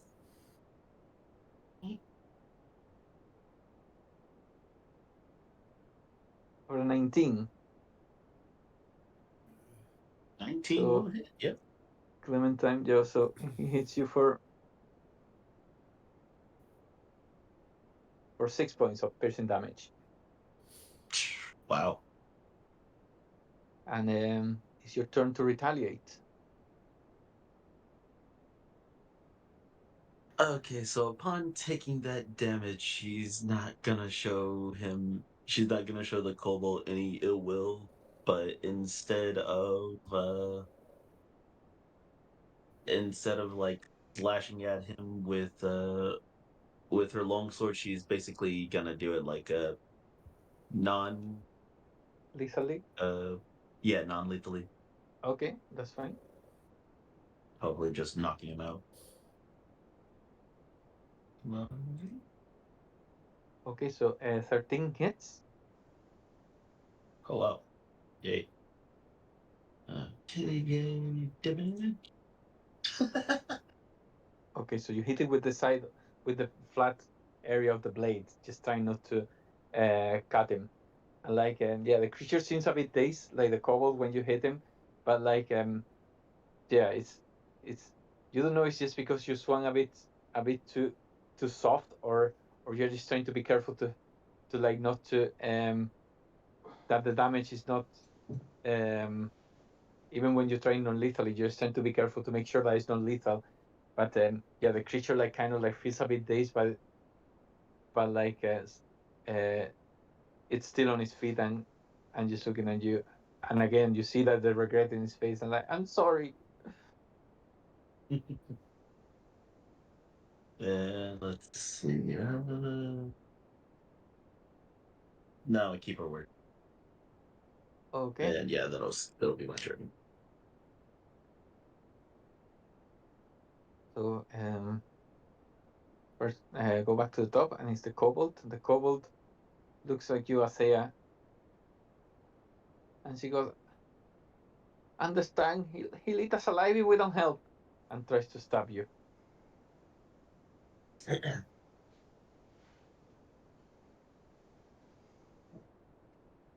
For a 6, so it's gonna miss. So Athea, you have seen the recent treason that the other kobold has committed against your friends, and you are prepared to predict that the other one is going to do the same. So like you easily get out of the trajectory of that dagger, and the kobold snarls as he fails miserably to try to catch you. Like he staggers a little bit to the front, but manages to catch himself and stay there to keep fighting. Okay, so we're gonna move to Oppo. I'm really debating what to do here. I'm so torn. Bam. Oko is going to. He's going to move. He's going to take. If I move, because I'm not in many of the Drake, am I? Just the Kobold and the Sturge. Yes. Yeah. So I'm going to move 1, 2, 3, 4. Okay. So you would take 2 attacks of opportunity from the kobold and the sturge. You happy with that? Yes, I am indeed. Okay. So the sturge is a 7, so it's gonna miss. The kobold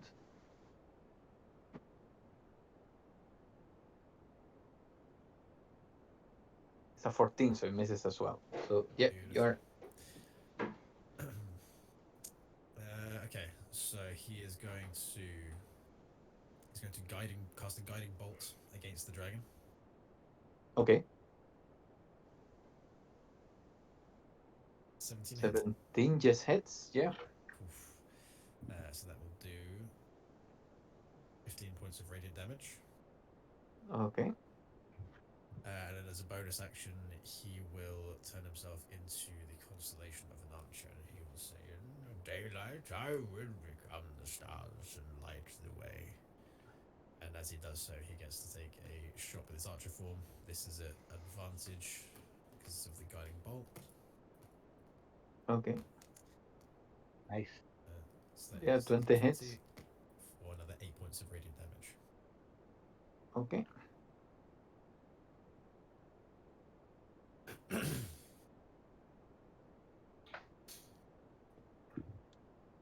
So like yeah, he gets hit by the radiant damage, and he screams in pain when he sears like his belly, and then when he gets hit with the other one, it's like, "When I finish your friend, you're next."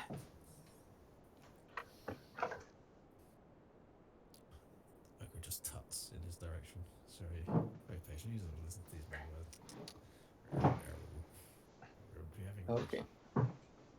So next one is Athea.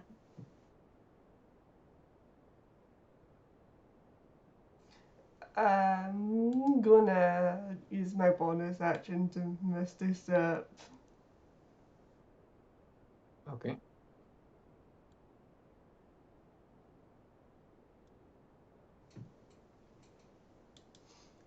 That's fine. Then I guess I'll fire a fireball at this dude. Okay.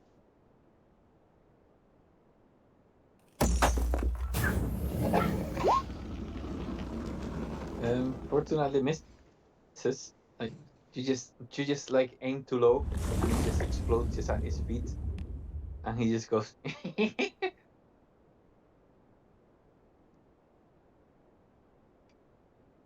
That was a warning shot. That's my goal. Yeah, be warned. Okay, so next one is Spark Render. He flies 5, 10, and then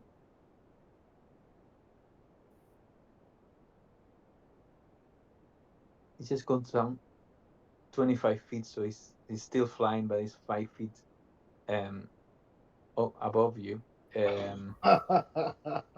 so he can actually bite you from the air, which means you can hit him. It's just that he's still flying. So he's gonna try to bite you, Thalion. But he misses.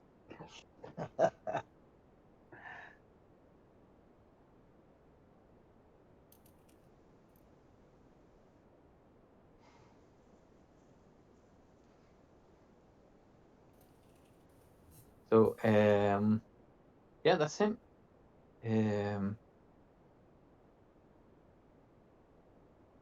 He actually he's gonna risk the attack of opportunity. He's going up. He's going up 25 feet. So he's down. Yeah, he goes up 20 feet in the air. So if you want to do an attack of opportunity, you can try. Yes, I will. The old psychic blade appears, just throws it up into the air. 17 It hits. Yeah, and hits him for 8 damage. 8 damage. Yep. Okay. You manage to cut a bit of yeah. You see some scales from the creature's front leg as you hit it, and the scales just from the floor clattering. You can see a bit of flesh just in between the scales. The creature kind of slashed with pain. And it's like, that'll be your last one. Yeah, we'll see. And next one is the Sturge. I think you'll Actually, find I think that attack would have advantage, yeah, because of the guiding bolt, wouldn't it? the. Is it not the next attack goes with advantage? Did he not? He attacked though, didn't he? Yeah. After yeah, with the archer. Oh, so that will be gone, yeah. The advantage after the next attack, Yes, yeah. sorry, yeah, it is. Okay. Absolutely. No, that's okay. Okay, so next one is the Sturge. The Sturge. I mean, he's not very clever, so let's see who he attacks. 1, 2 will be Clementine. 3, 4 will go for Oakwood. 3, so he's gonna go for Oakwood. But he's not very clever. He's got Clementine slightly closer, but he goes here and he's gonna try to attack.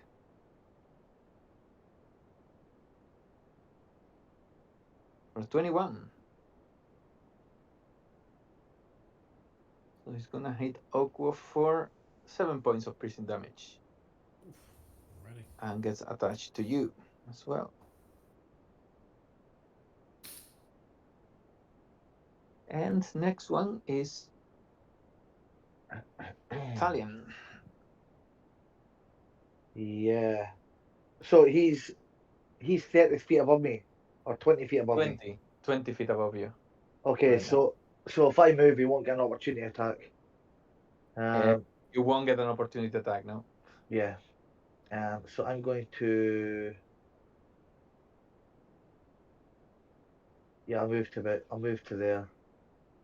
So I'll move to here and launch, while I'm moving, my blades. Okay. So I'll fire the first one. Yeah, that 19 hits. and hits for 6 damage. 6 damage. Okay. And he throws his second one from his other hand. 23 23 hits as well. and hits for a further 4 piercing. Okay. And that is me. Okay, so next one is Wiley points out to the dragon. By the way, that's 4-1 you'll find. okay. So next one is this kobold here. This kobold is gonna keep attacking at Clementine. He just comes a bit closer here, and he's gonna try to attack. And because he's closer, he gets back tactics. And he's gonna attack with advantage. So first one.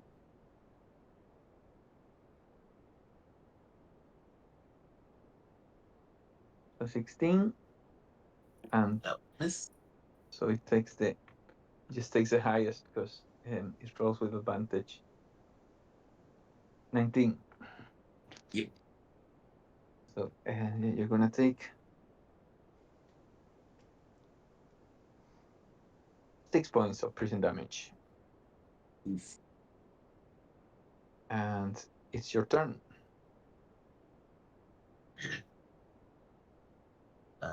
Then.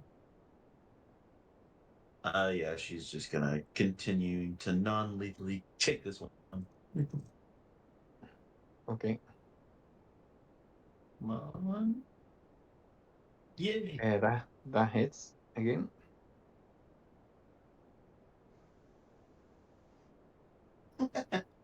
So you're slowly chipping away at the creature. Like you see how like the first hit you made is starting to leave a bruise just on the side. You're hitting in the cheek, and like yeah, it's even when they are like they're supposed to be like um descending from like or as they got dragon ancestry.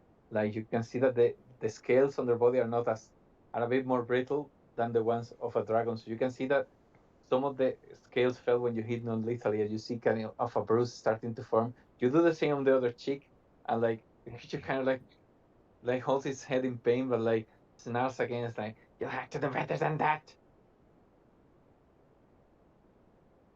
Hold on. As a bonus action, check on this.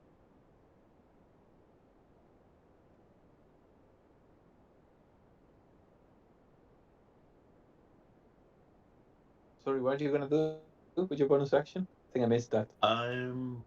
Oh no, I'm looking at the. I was rereading this one called Draconic Smite. Yeah, Ah, put it okay, in the. okay,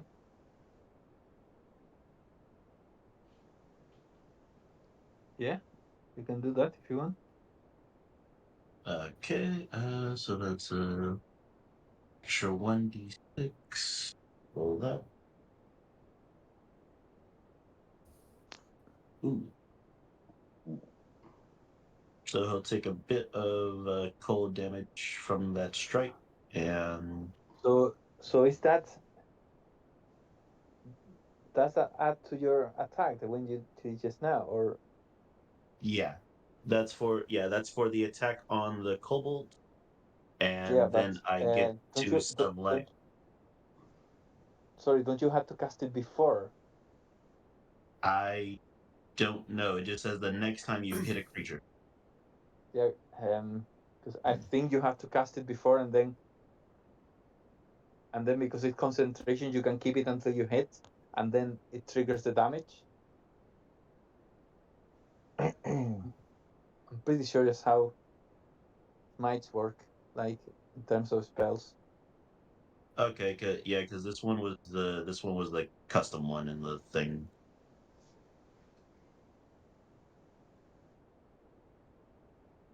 Okay. Yeah, because it's not worded as some of the other smites as well. Yeah. I'm just gonna because I got staggering smite. We can look at the wording.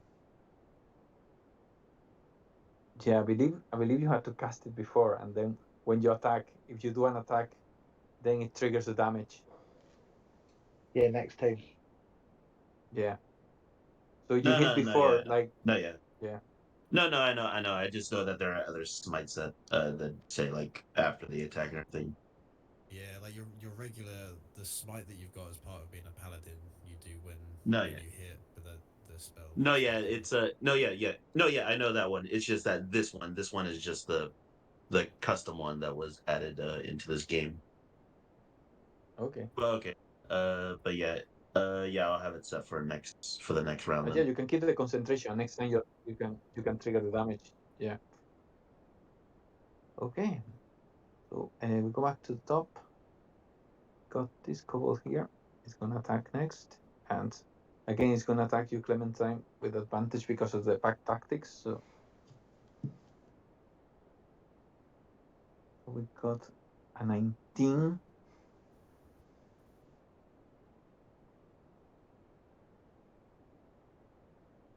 and a 24. So,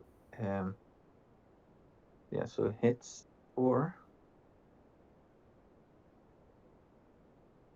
you for 4 points of piercing damage, Clementine, and you have to make a Constitution saving throw for that smite. Though I'll be fair, if you want, because it was worded like that, if you want to not cast it and just use it on the next turn, I'm fine with that. No, I did it. Okay. So Constitution save them. Okay, so it's a 9, Nope. so God. your concentration gets interrupted and the spell fizzles out.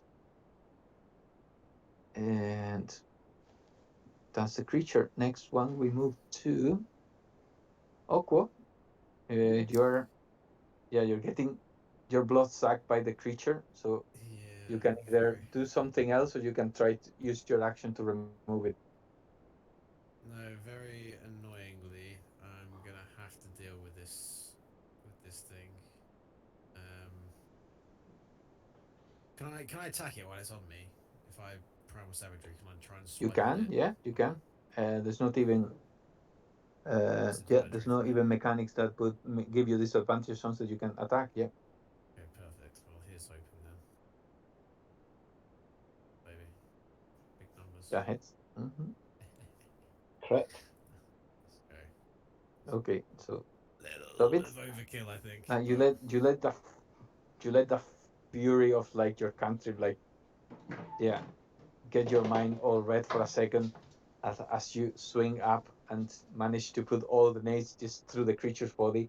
You skewer his wings and your middle finger just goes the nail of your middle finger goes through the creature's thorax, and again it goes stiff and then goes all soft as it loses control of its body and it's gone.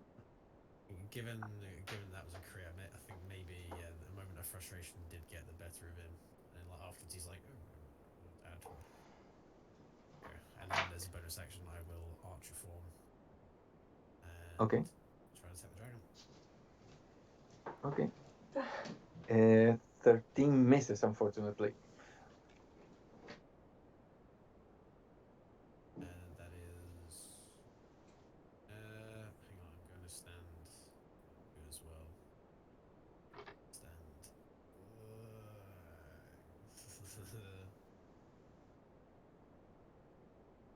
Here. Okay. Athea, you're up.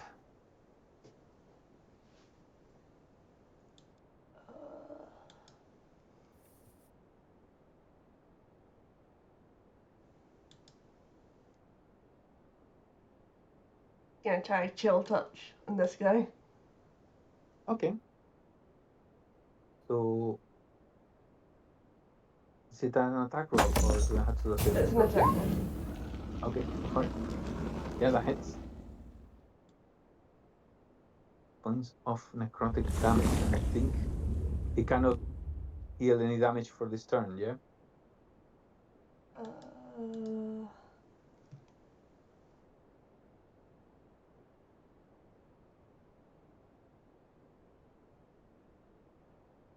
Doesn't say anything about not being able to heal. Okay.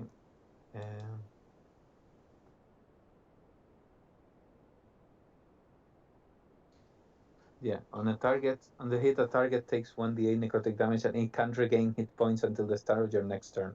Oh, okay. Until then, the hand clings to the target. So, yeah, you release the hand and it goes takes hold of the creature's neck and starts squeezing, and the kobold goes like, ugh, ugh. You see how it turns pale as like the effect of the necrotic damage starts running through the creature's skin, and at the moment he desperately grabs to the hand trying to remove it, but he cannot do anything. Okay, is that you? Yeah. Okay, so Sparkrender's turn next. He's 20 feet in the air. He goes 5, 10, 15, and then up to 35 feet to get to the ground.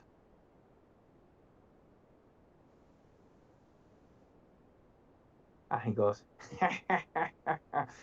2 for the price of 1, maggots! And he releases his lightning bolts against the two of you. Thalian, and Okuo. So I was you trying need to to make avoid. a dexterity saving throw. Oh, I don't want to. I don't want to. 17. 17. We got +0 to this. And then 8. So, Thalian, you managed to avoid the worst of it, like get into the side. Some of the lightning just like hits you on like your right side, just under your rib cage as you move out of the way. Unfortunately, Oko, you take the whole brunt of it. So, you're gonna do absorb elements. Yeah. Okay. So So you I have take no half damage resistance. of this as well. Okay,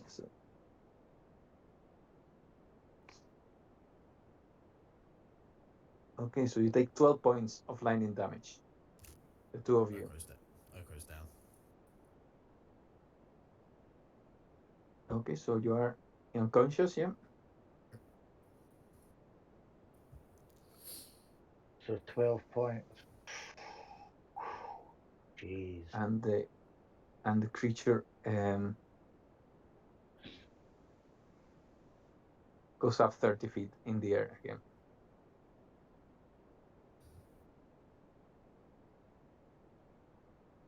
Okay, so the Sturge is dead, so it cannot do anything. So next one is Thalian. Quick question, DM. Yes. What way do you work healing potions? Are they a bonus action or are they an action? They are a bonus action. Cool. I am going to chug my potion of healing, Okay. which is, what did you say it was? 2d4 plus 2. 2d4 plus 2.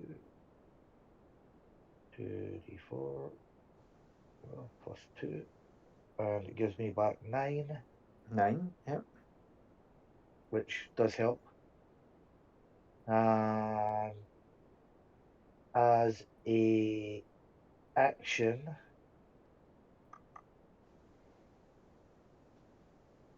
I am going to throw blade, Okay. and it misses. Misses, unfortunately, yeah. I will take some movement though. Okay, yeah. I'm assuming does this work out right? Yeah. Yes. Well, not exactly. You have to count the squares because this one is Yeah. not with the roll 20 1, 2, grade. 3, Yeah. 3, 4. I will take 20. What? Jesus. I'll take 20 Yeah, foot. four squares. Yeah, Yeah, I'll take it that's to fine. just here. Okay. And that'll be me. Okay. So next one is one of the kobolds here. It's this one here. It's gonna keep attacking Clementine again with advantage because of the pack tactics.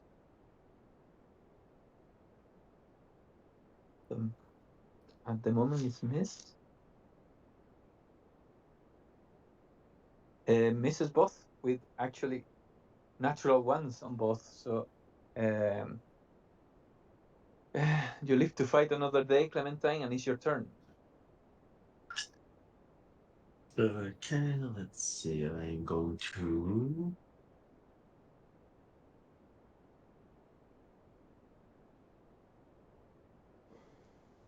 Let's see. Okay.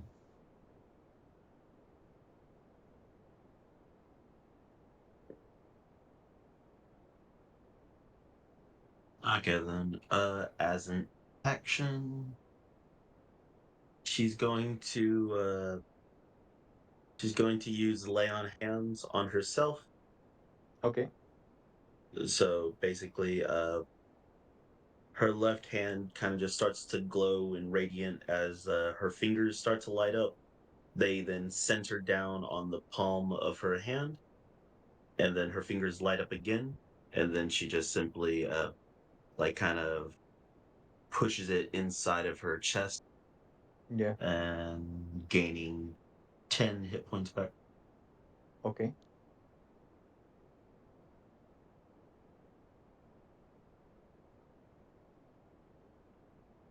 And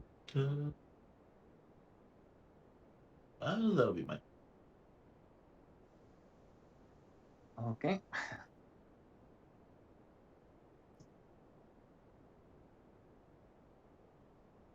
So we go back to the top. This cobalt here.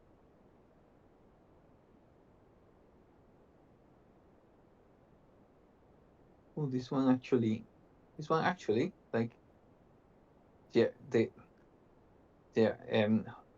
this one is terrified of the hand that is grasping his neck. So, yeah, he's had enough and he just runs away. So he passes through you, Clementine. Sorry, he passes near you, so you can do an opportunity attack if you want. No.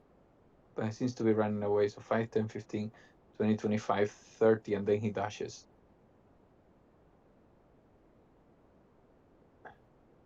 So yeah, that's him. Okwo, you are next, so you need to do a death saving throw. Which is a miss.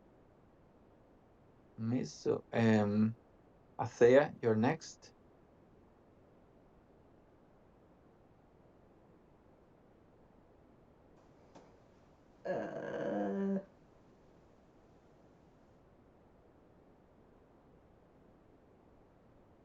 Would a 120 feet spell reach the dragon? Yes.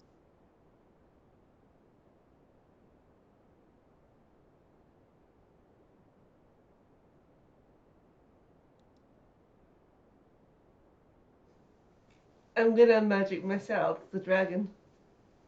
Okay, go for it.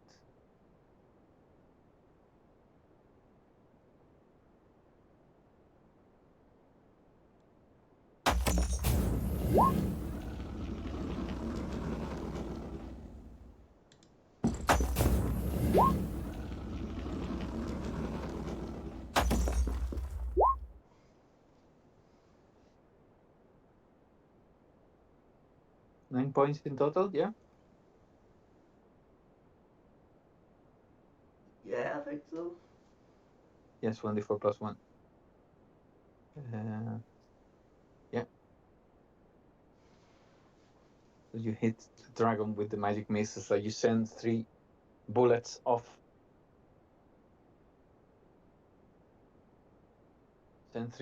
energy towards the creature and like force, and they impact the creature like square in the chest, and it looks like you can see his wings start like flying a bit more slowly, but it's still on its feet. Would you like to do anything else with your turn? No, that's me. Okay, so next one is the creature. It goes this.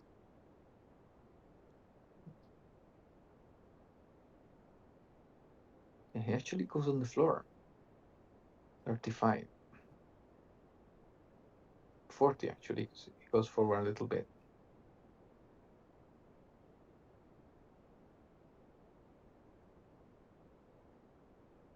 And he turns around here.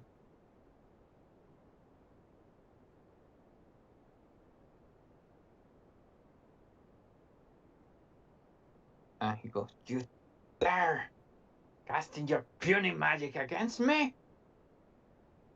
Get ready to pay." And he opens his mouth and releases a lightning bolt against you. Athea, you need to do a saving throw, but because this thing is in the middle, I'm going to give you advantage on the saving throw. So dexterity saving throw.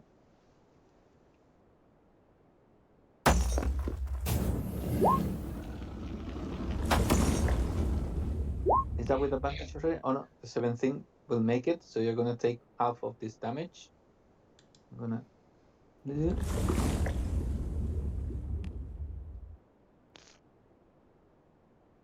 So you take 13 points of lightning damage.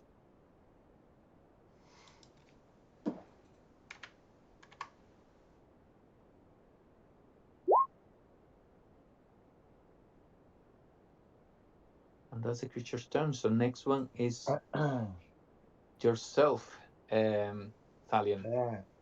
Okay, so I see Okwo down.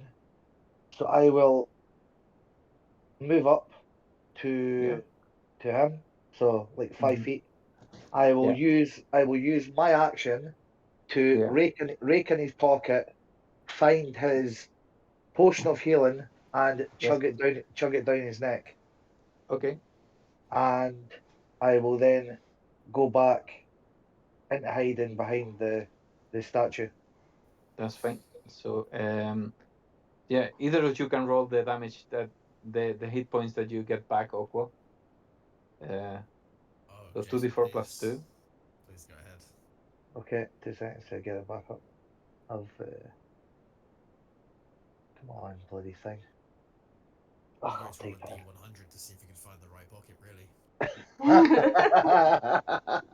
that. 2d4. 2d4 plus 2.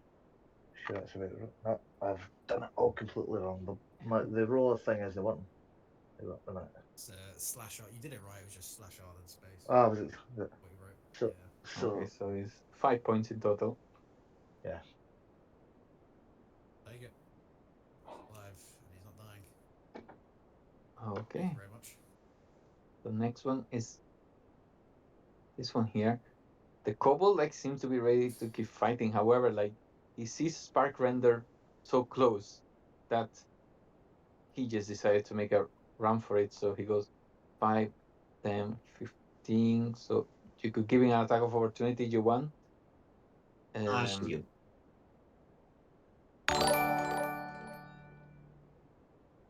She Are you wasn't doing really it? trying to hurt them. No, she wasn't really trying to Okay. hurt them. I like this. I like Clementine. I like the way you're playing her. Cool. Like it's She really well just played. I love it. backhand him with the with the sword. And he dashes away. Yeah, flat Stab him in edge. the So ass as they leave. Get out of here. Go on, skip. so Clementine, it's your turn.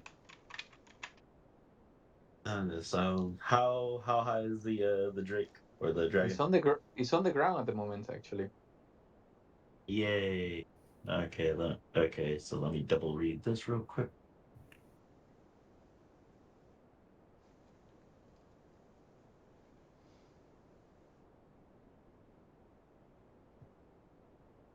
Okay, my channel divinity is using an action.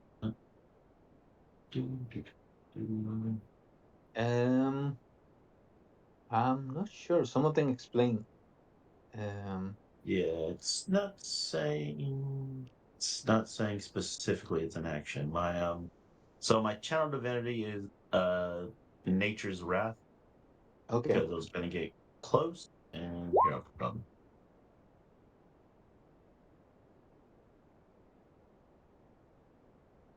So yeah, I think what's your sacred oath? My oath is oath of the ancient. Of the ancients. So Nature's usually Wrath if is an it action. requires something it explains to you. I'm just gonna check just in case. It says in the text, it says as an action you can cause spectral vines to spring up and reach for a creature. Okay. In Yeah. that case Okay. it's an action then.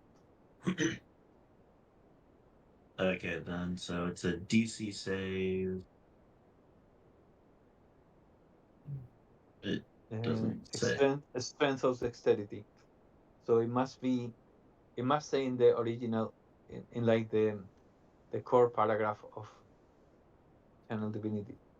Your DC, yeah, when My you use DC such an effect from this is kind, yeah, exactly. okay. It's my paladin spell level. Okay, hold on. Okay, it's a 12. DC 12 of Okay, either strength or dexterity. okay. So yeah, I'm gonna do a strength because he's stronger. Like his strength is better than his dexterity. But he rolls a 9. Hoo-hoo. Ooh, So Nice. he's sweet. restrained. Yep, yeah, so spectral vine kind of rise up from the ground as they kind of just like start to like overlap and ensnare him. Yeah, so you see how it starts like they start rolling around its legs, also its wings, so and its tail, and the creature like yeah, it looks all like it starts to get flustered as it sees all these vines like starting to like yeah, grabbing its appendages, and tries to get out of here. Like he flaps his wings, trying to like get in the air again, like realizing that he's made a mistake going down, but he cannot break the grip that they have on it. Oh, I can actually do that from 10 feet away. Okay, so yeah, distance. Okay, Okay, that's fine. and nope, that'll be all. Yay. Okay. So next one is the kobolds, but the kobolds are out of the picture now because they were running away, so they keep running away. So Oko, you're next. So how is this dragon looking at the moment? It's. I mean, it's looking. It's Oh, it's looking not quite like hard. It's got a I was gonna say, few hits on it, so you can see like the scales. Some of the scales are like they're blackened by like the effect of the radiant damage, and like some of them are like you see that they are dented by the magic missiles. So it's looking like it's taking a lot of damage. You're not really okay, sure how that's much he's got fine. left in the tank, but like it really looks like he's taking a lot of punishment on this fight. Yeah, I don't like a lot of information. I wanted to know if it looks like we haven't touched this guy yet, sort of thing was all. And if it's panic, but I think Okwo's ready to go. I think it actually, yeah, because he's actually quite excited about using this observatory to do something. I think, and he knows that he needs to get rid of this dragon to do so. There's also a blue dragon, so he's pretty evil. He is just going to start guiding bolts one more time. Okay. And we get advantage, right? Because he's restrained. Restrained. I think so. Let me double check to make sure. Yeah, usually if you're if they're grappled, you usually get advantage. Yes, they do. Mm-hmm. Okay, perfect. Wow. Oh, yeah, Jeez. not even with the advantage. And I will starry form again.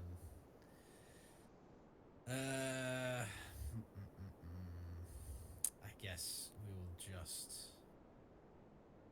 just turn into the archer again and Okay. hope for the best.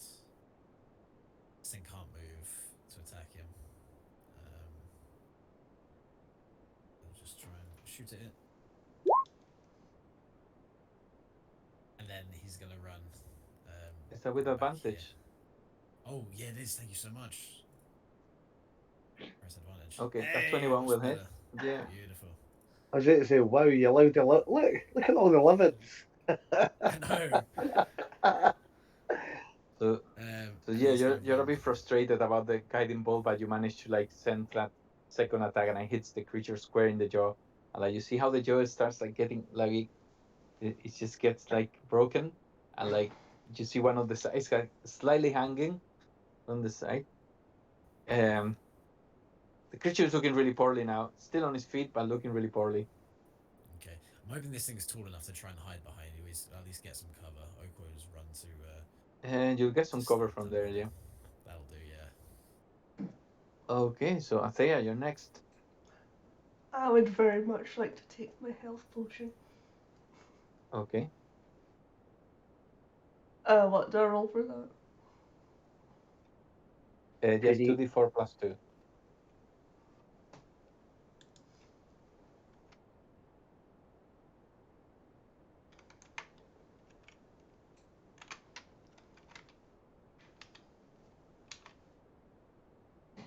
Okay, so 7 points. Get 7 hit points back.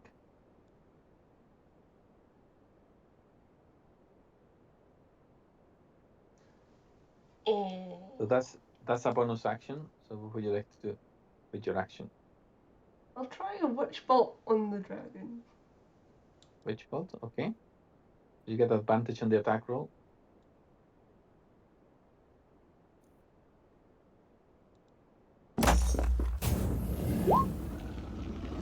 Okay, that hits.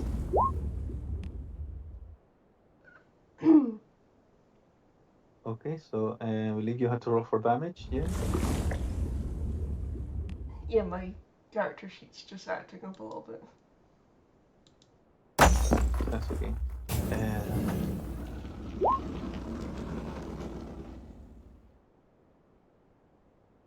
So it's 1d12 lightning. Yeah.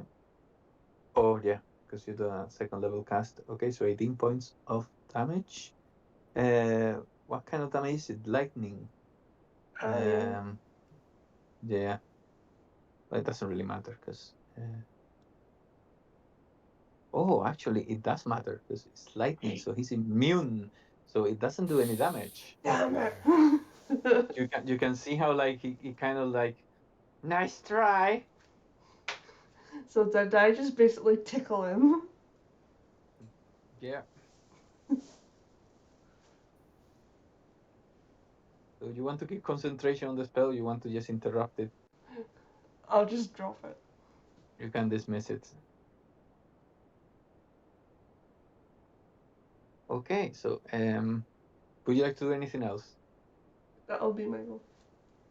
Okay, so the creature, seeing that everyone is kind of like behind the contraption, like even when it's just restrained, it manages to turn its neck against you, Clementine, and goes, "Guess you'll have to do," and releases the lightning against you, almost at point blank range. So you need to make a dexterity saving throw.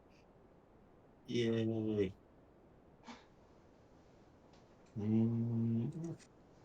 Sure, it's Oof. paladin Yep. and heavy Oh, armor. This is okay. stellar. Oh no. Would the dex not be advantage? The dex Uh, save? uh, for Because he's restricted with his movement as well, and yes, he's but it's a spell. It's not well. It's an ability. It's not an attack. So yeah. let me double check just to make sure. Yeah, it'd be Just unfortunate. in case I'm doing something wrong. If it's a save, So it'll be Yeah. just the. I'm just thinking yeah, of save. we're not being able to move his head that much, but yeah. No, if it was no. a ranged If spell, it I was think an it would be attack a roll, it would get disadvantage. disadvantage. But Mhm. because it's a kind of like ability, it doesn't, unfortunately. It's worth a try. Nice try, Jay. So It's appreciated. so you're gonna take 23 points of lightning damage. And that's one over. So you're Oh, was this? unconscious. Yep. Wait, has it been five rounds since he last did it? He recharges on a 5 or a 6. Oh, is that how it works? I thought they were like Yeah, every yeah, five that's how it rounds. works. Oh shit, so you can do it every turn. I never saw that So component. this time that 4 means that he doesn't recharge this time. I think However, I he's always think gonna it does try five to rounds. get rid of. He's gonna try to get free of the binds,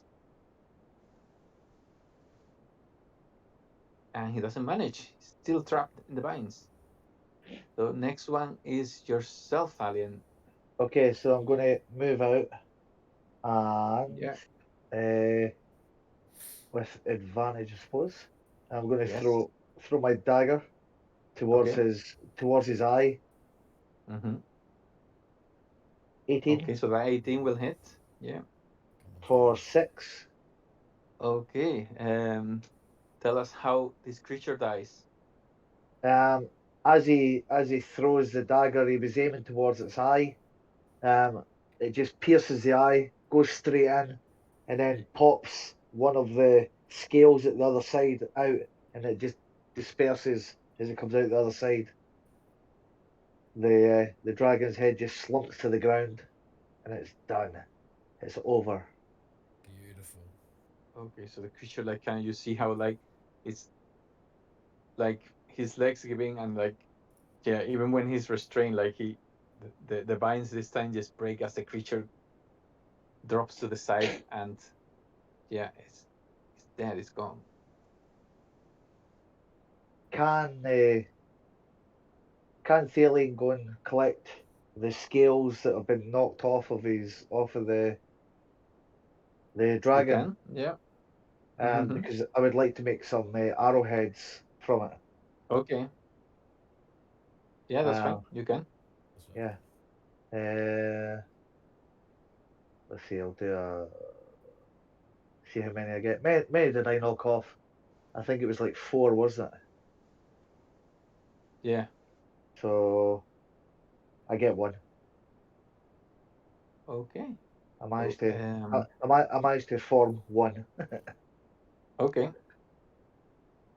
Okay. So, 1 arrow. guys, Is that? Spark Render is dead. And I think this is a good point to finish the game for today, because you still have a few places to explore here, so it might take a bit longer. Yeah. So you happy to do that? Yep. Yeah. Perfect. And For sure. what I'll do, I'll prepare the Stranger Things for next week, so we can move straight from this to the next one, if you want. Also, Clementine is still on the ground. Oh, can I give Okay, Clem? yeah. I'll give Clemmer a healing potion. Yeah, you can do a medicine check. Like I won't even make you roll, because like you just take the time to get her back to back from being unconscious. So you just give her a quick like put some bandages in her wounds and everything, make sure that nothing is infected, and after that, like you manage to get up with 1 hit point after that. Do the old CPR with staying alive. Staying alive. Staying Yeah. alive.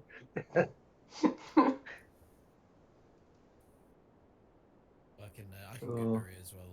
I need to good berry myself to make sure we got some stuff, so Clementine could have one of those to come back to life also. Save us doing a medicine check. yeah, that's fine. So guys, that'll be the session for today. So Sweet. well done. It was a tough fight, but like Got there in it the was end. also, you managed to work together to finish the creature. So well done. That was awesome. That Thank was you very perfect. much. Thank you very much. That was great. Okay, guys. So we'll play in 2 weeks' time, hopefully. I think I'm Yeah. free in 2 weeks' time. Let me. Well, I'm on a standby shift, so I might not be able to, but I'll let you know with Close at the whatever time. in the Yeah. morning. Okay. No No problem. problem. That's great. Okay, guys. Alright. Thanks very Thank much, you. and I much, shall see you everyone. soon. Yeah. Cheers. Yeah, Thank you. good game, everybody. Great Fortnite. Peace. Yeah. Take Bye-bye. care, Bye. guys. Bye. Bye.